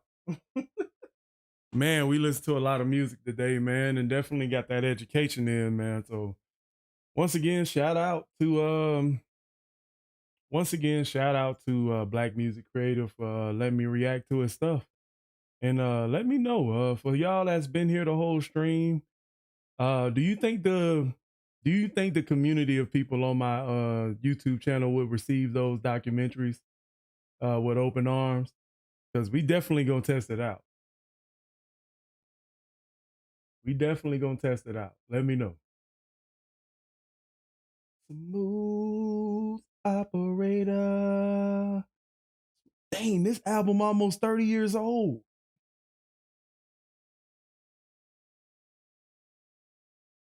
Man.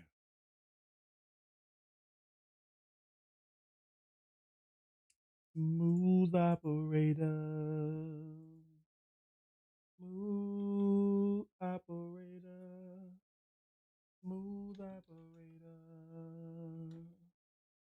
Smooth operator.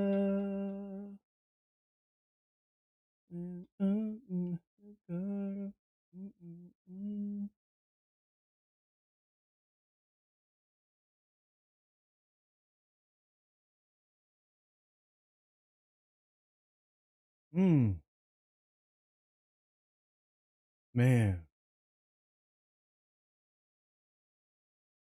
This is seriously the most fun live stream community. We got to keep building it. Man. We only got 8 people. Let's try to build it up to something that's like, 100. If we can get, you know what? I think in our community, man, if we can get this up to about 80 people, I think that'll be dope. That'll be super dope for the community. I know it's a Monday and everybody at work, so. Oh, speaking of reactions, I think Katarina hit me up earlier today.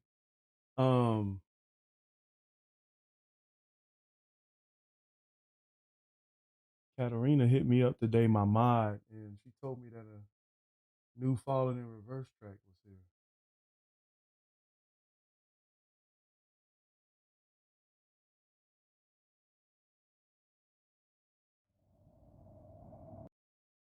All right, so we got to react to this one before we go.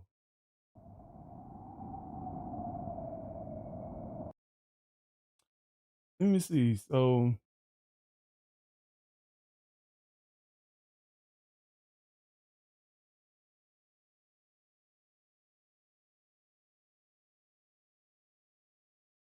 this is Falling in. All right, you guys, this is Falling in Reverse Last Resort Reimagined. So I'm pretty sure this might, if this that Last Resort, the Papa Roach version, and he reimagined it, I wonder. So let's get it.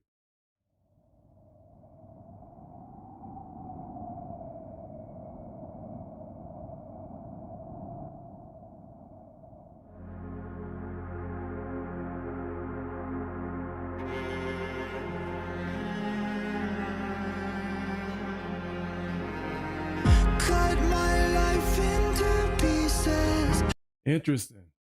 So it's going for a more soothing version, but nah, Falling in Reverse, they ain't gonna never fail me because they always go hard at the end. So, but it's an interesting opening because you opening it kind of like of what's the word I'm looking for? I can't remember. All right, let's get it.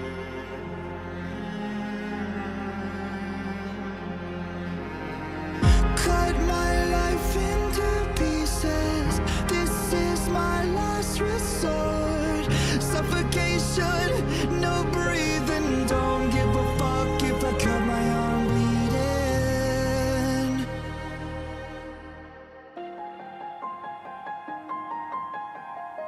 This is my last resort.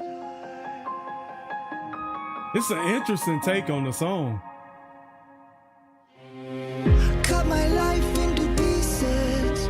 Erase my last resort. Suffocation, no breathing. Don't give a fuck if I cut my arm bleeding. Do you even care?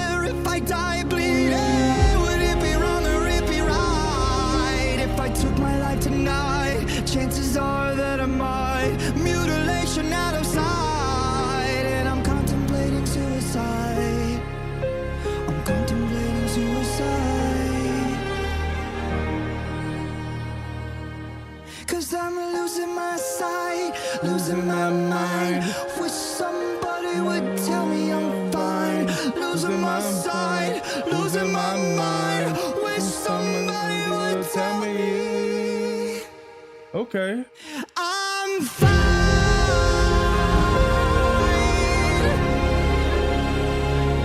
I am fine.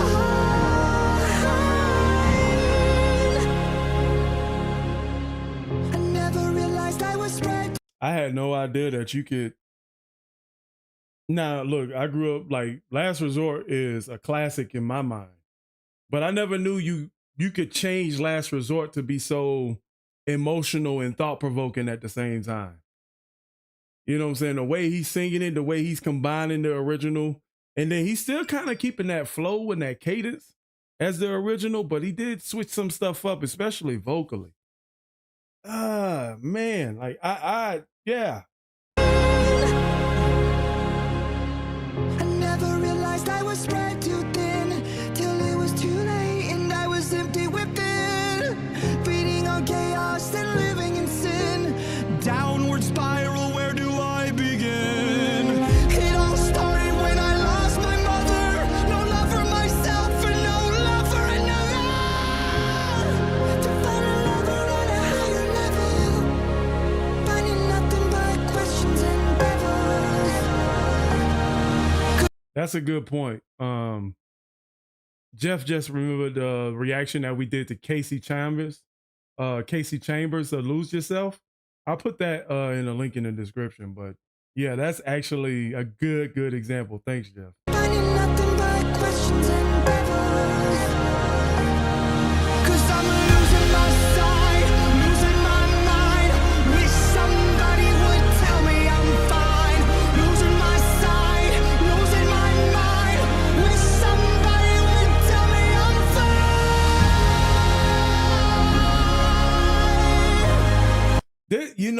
Sorry for stopping so much, but this kind of reminds me of Bleach.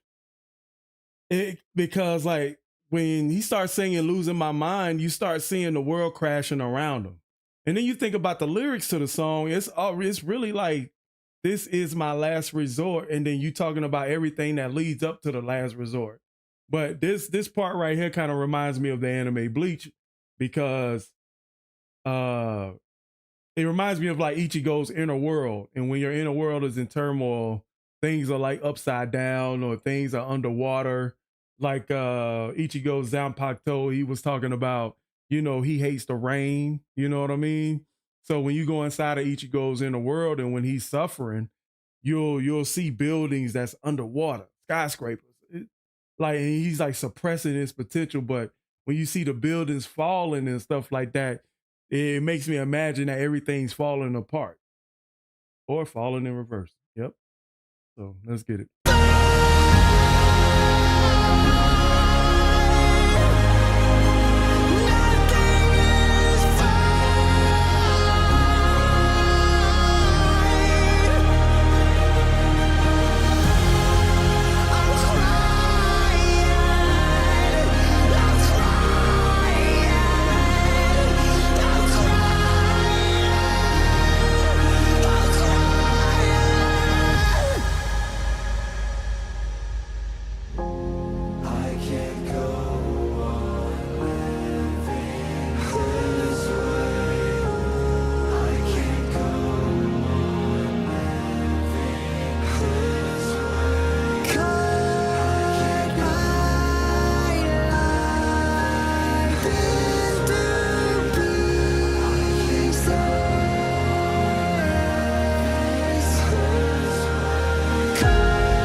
Ronnie. Ronnie. All right, Tammy, no, we don't need that. But anyway, Ronnie. I got to give him credit for that one. I ain't gonna lie. There's nothing too much I could say. Just speaking about how one of my subscribers mentioned Casey Chambers in the Lose Yourself, that she changed Lose Yourself almost to like a spoken word. And you know what, man? And that's one of the most important things about music that we can do. We can express it in different ways. And I wonder, that kind of gives me an idea. And I had this idea like, man, what can I do with Too Much Heaven by the Bee Gees? And I wonder if there's like a producer out there that can help me turn it into something nice. You know what I mean? But it's just amazing. It's just amazing how one person can like look at a song like Last Resort and reimagine it to be something so dramatic. Like Last Resort, it was edgy. You know what I'm saying? Edgy, it was hard. This is my last resort. Then you change it into something that's emotional and powerful and yet inspiring. You know what I'm saying? But you also get that same vibe back then. But it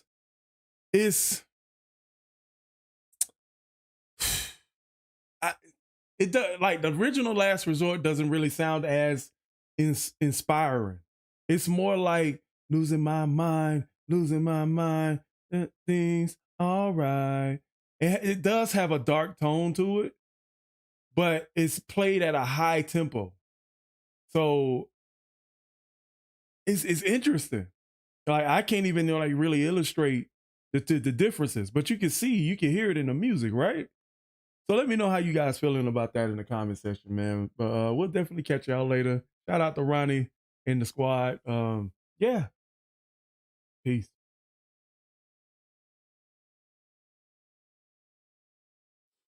But yeah, it definitely showcases the lyrics a lot differently. Yeah. That's pretty cool, man. Well, what y'all get at on the scale? That's a 10 out of 10. That's a 10 out of 10. I'm sorry. We had 2 10 out of 10s today. We had 2 10 out of 10s today.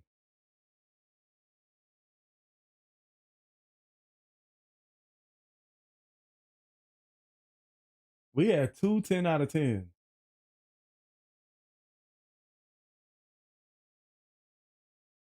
I wonder, could I do the same thing with Too Much Heaven by the Bee Gees?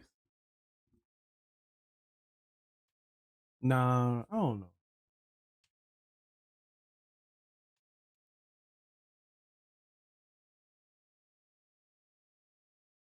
Let me see.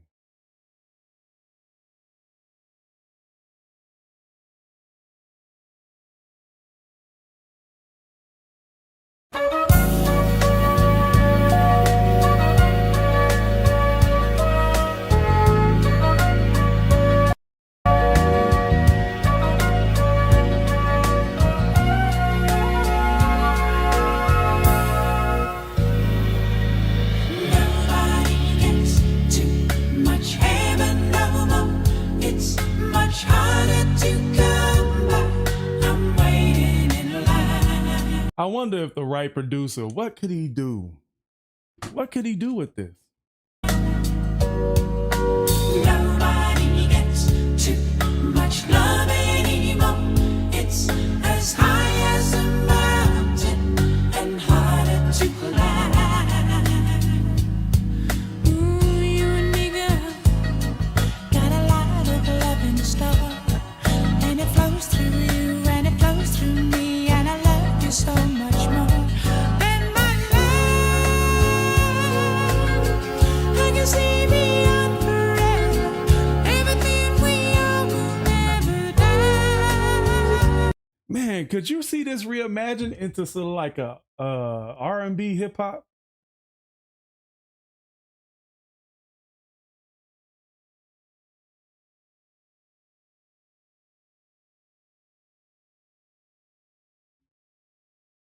Ugh. I wonder if I can reimagine this into something. And I love and forever.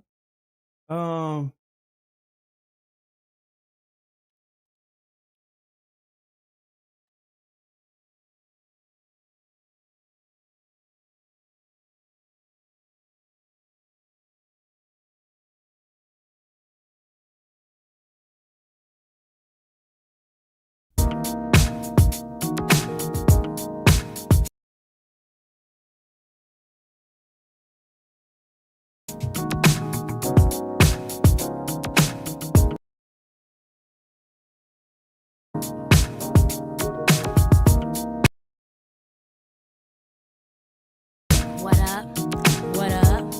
Say what, say what, say what? Uh-huh. What, say what, say what? Yeah. Left eye.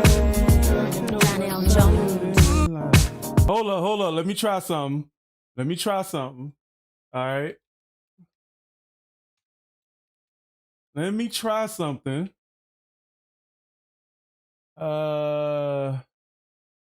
Let me see. Let me try something. Hold up. Let me see.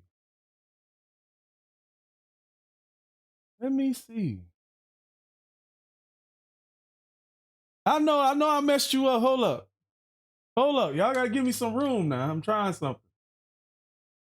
Let me see how y'all, like, I can't sing, but I'm gonna try this, okay?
Something.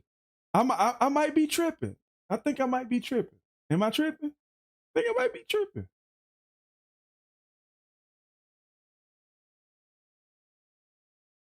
Was I tripping? Did I have something? Hold up. Let me go back.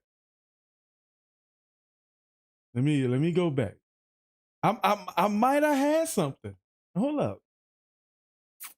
Let's try. I'm gonna try it again.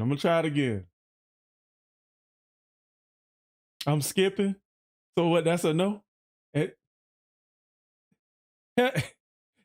Don't roast me like that, Heather. I'm brainstorming now.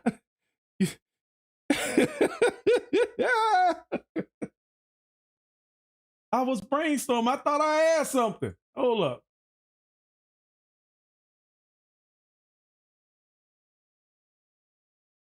Down a proper path. Hold up.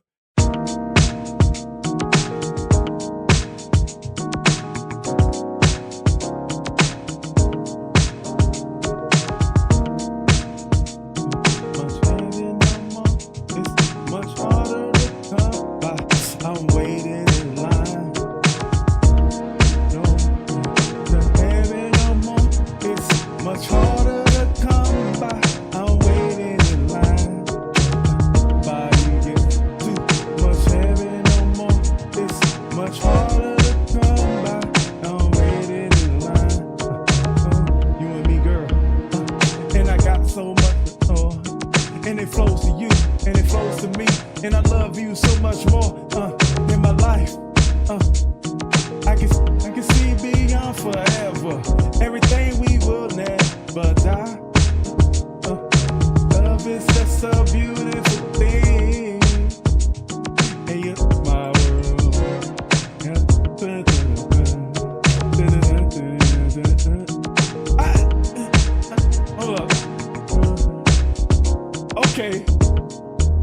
Okay, so what if I add the lyrics? Okay, so then my life, I can see beyond forever. Everything with love is such a beauty, and you make my world a summer day. Are you just gonna dream and to fade away? I could probably change that into a rap. I could probably change that into a rap. I could probably change that into a rap. So he said, everything in my life I can see beyond forever. Everything will never die. Love is such a beautiful thing. And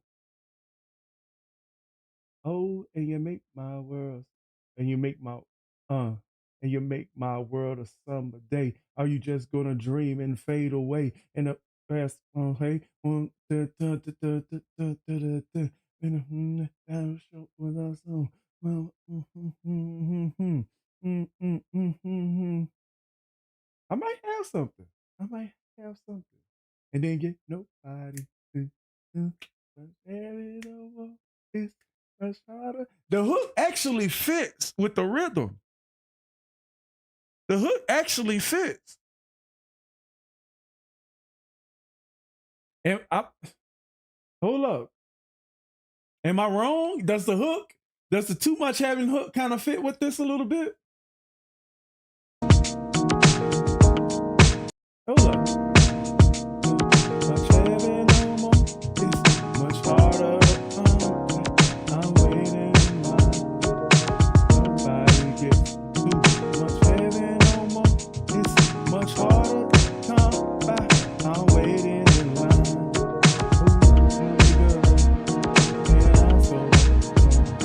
And it flows to you, and it flows to me, and I love you so much more than my life. I can see beyond forever, everything we forever now.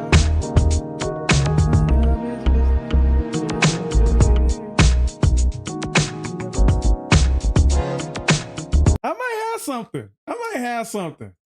I wish I knew some producers.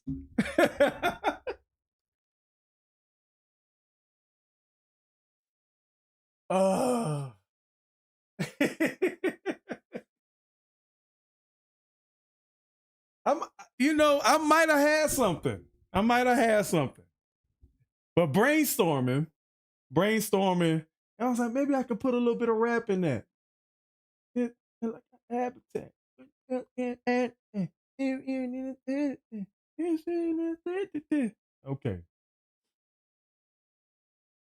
Hey, Heretic, we about to get up out of here.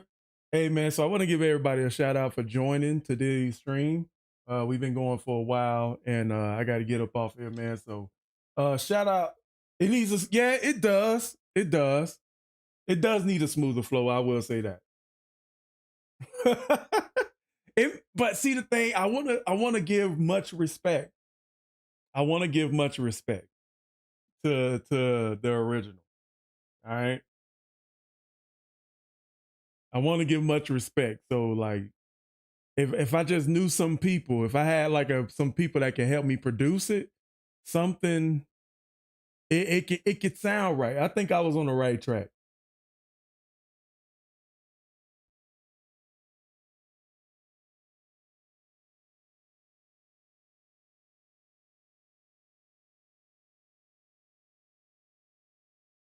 Oh, thank you, Heretic. Thank you.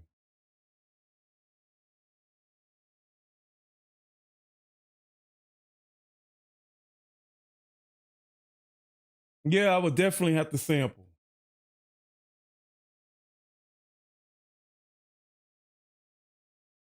I would definitely have to sample their music in the background.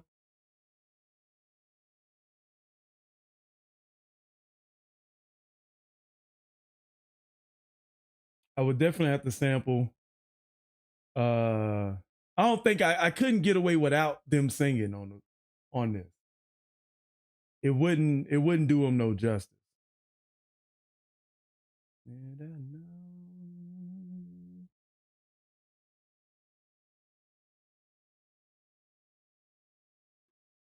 Too much in the music, make it smooth. How do I make that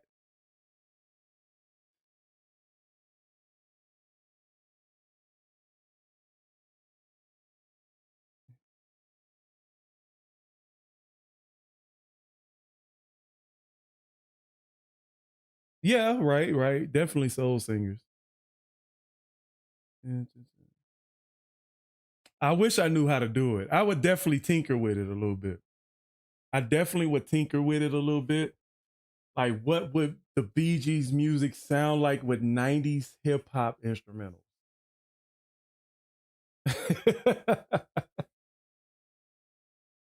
Well, if you just listen to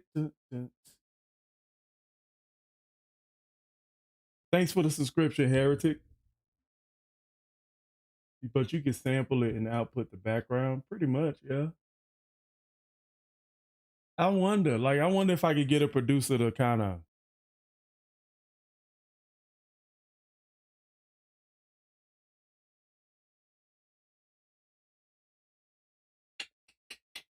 it's interesting. It's interesting what kind of music you can mix. Hold on, let me see. Bee Gees, Too Much Heaven. Let's see. Remix? All right, let's see.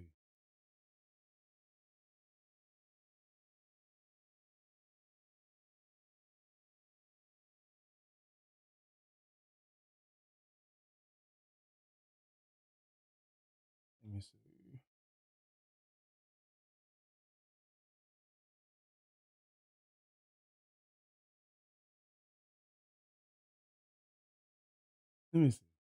Let me see. Hip hop?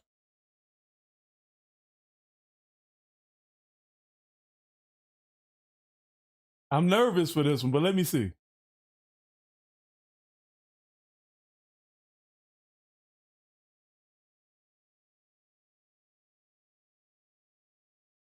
DJ Charlie in the mix.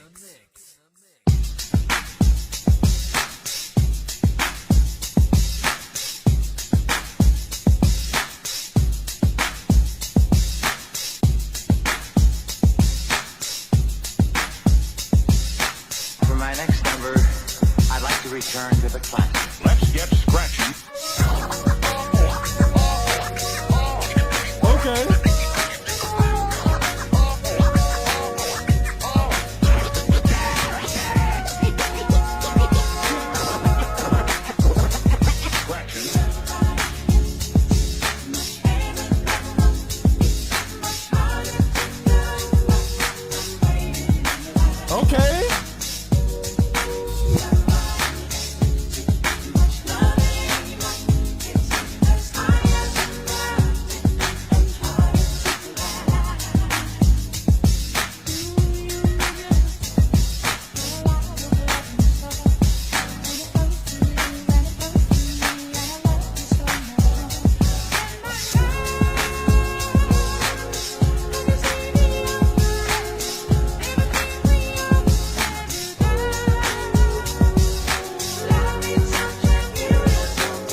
Okay.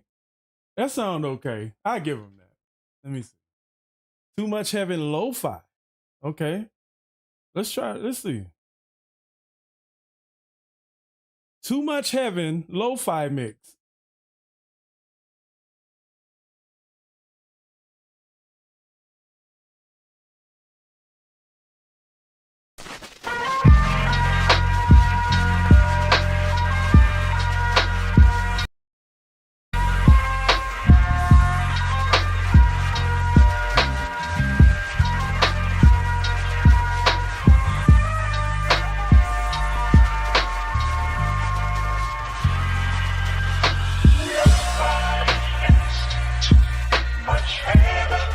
Oh no, that's trash. That is so trash. Nah, that was trash. Oh look. That was trash.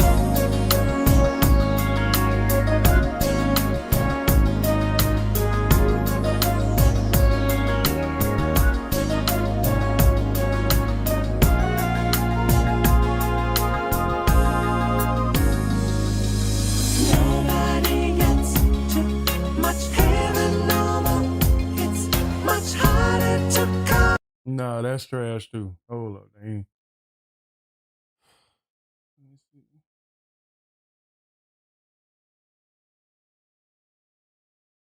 All right, let's see. Hip hop beats.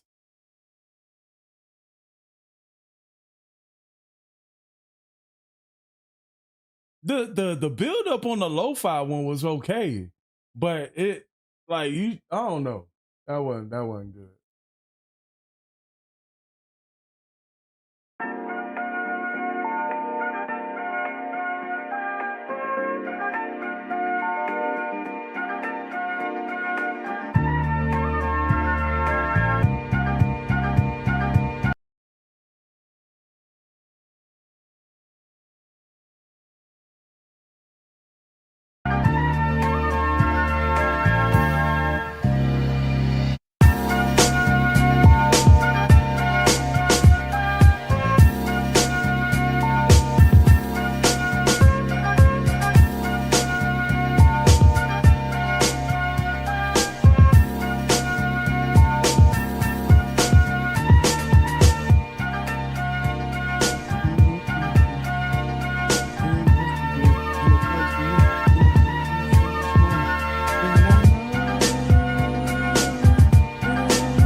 Okay.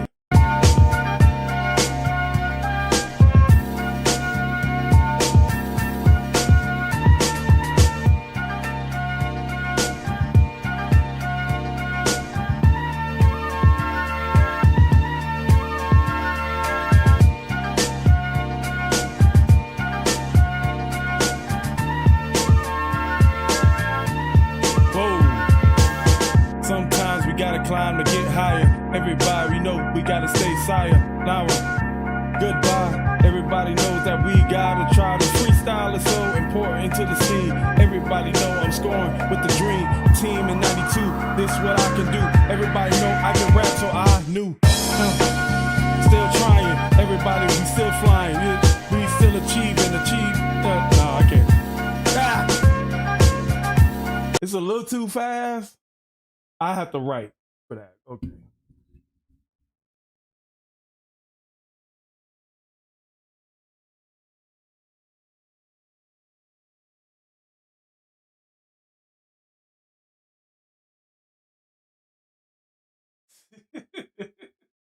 I have ideas. But Heretic, let me know what songs it is. And I'll make and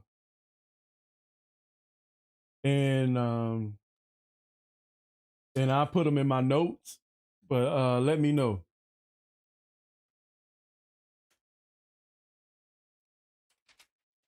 Yeah. Yeah, Heretic, let me know which songs.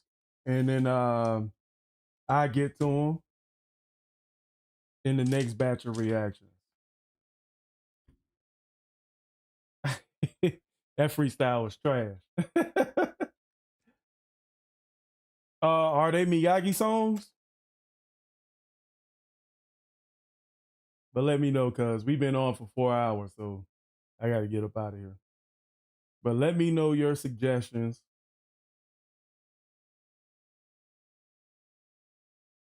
Rim Digger?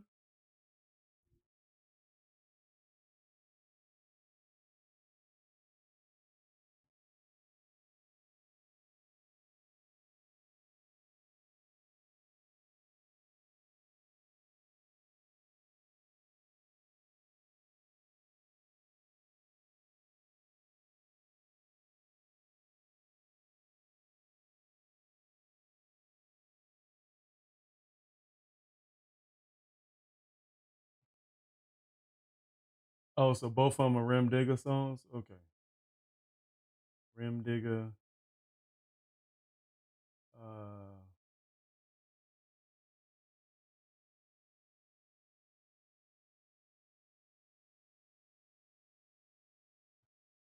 All right, I got them wrote down. I'm gonna put them in my next batch of reactions, and I'll see what's going on with that one.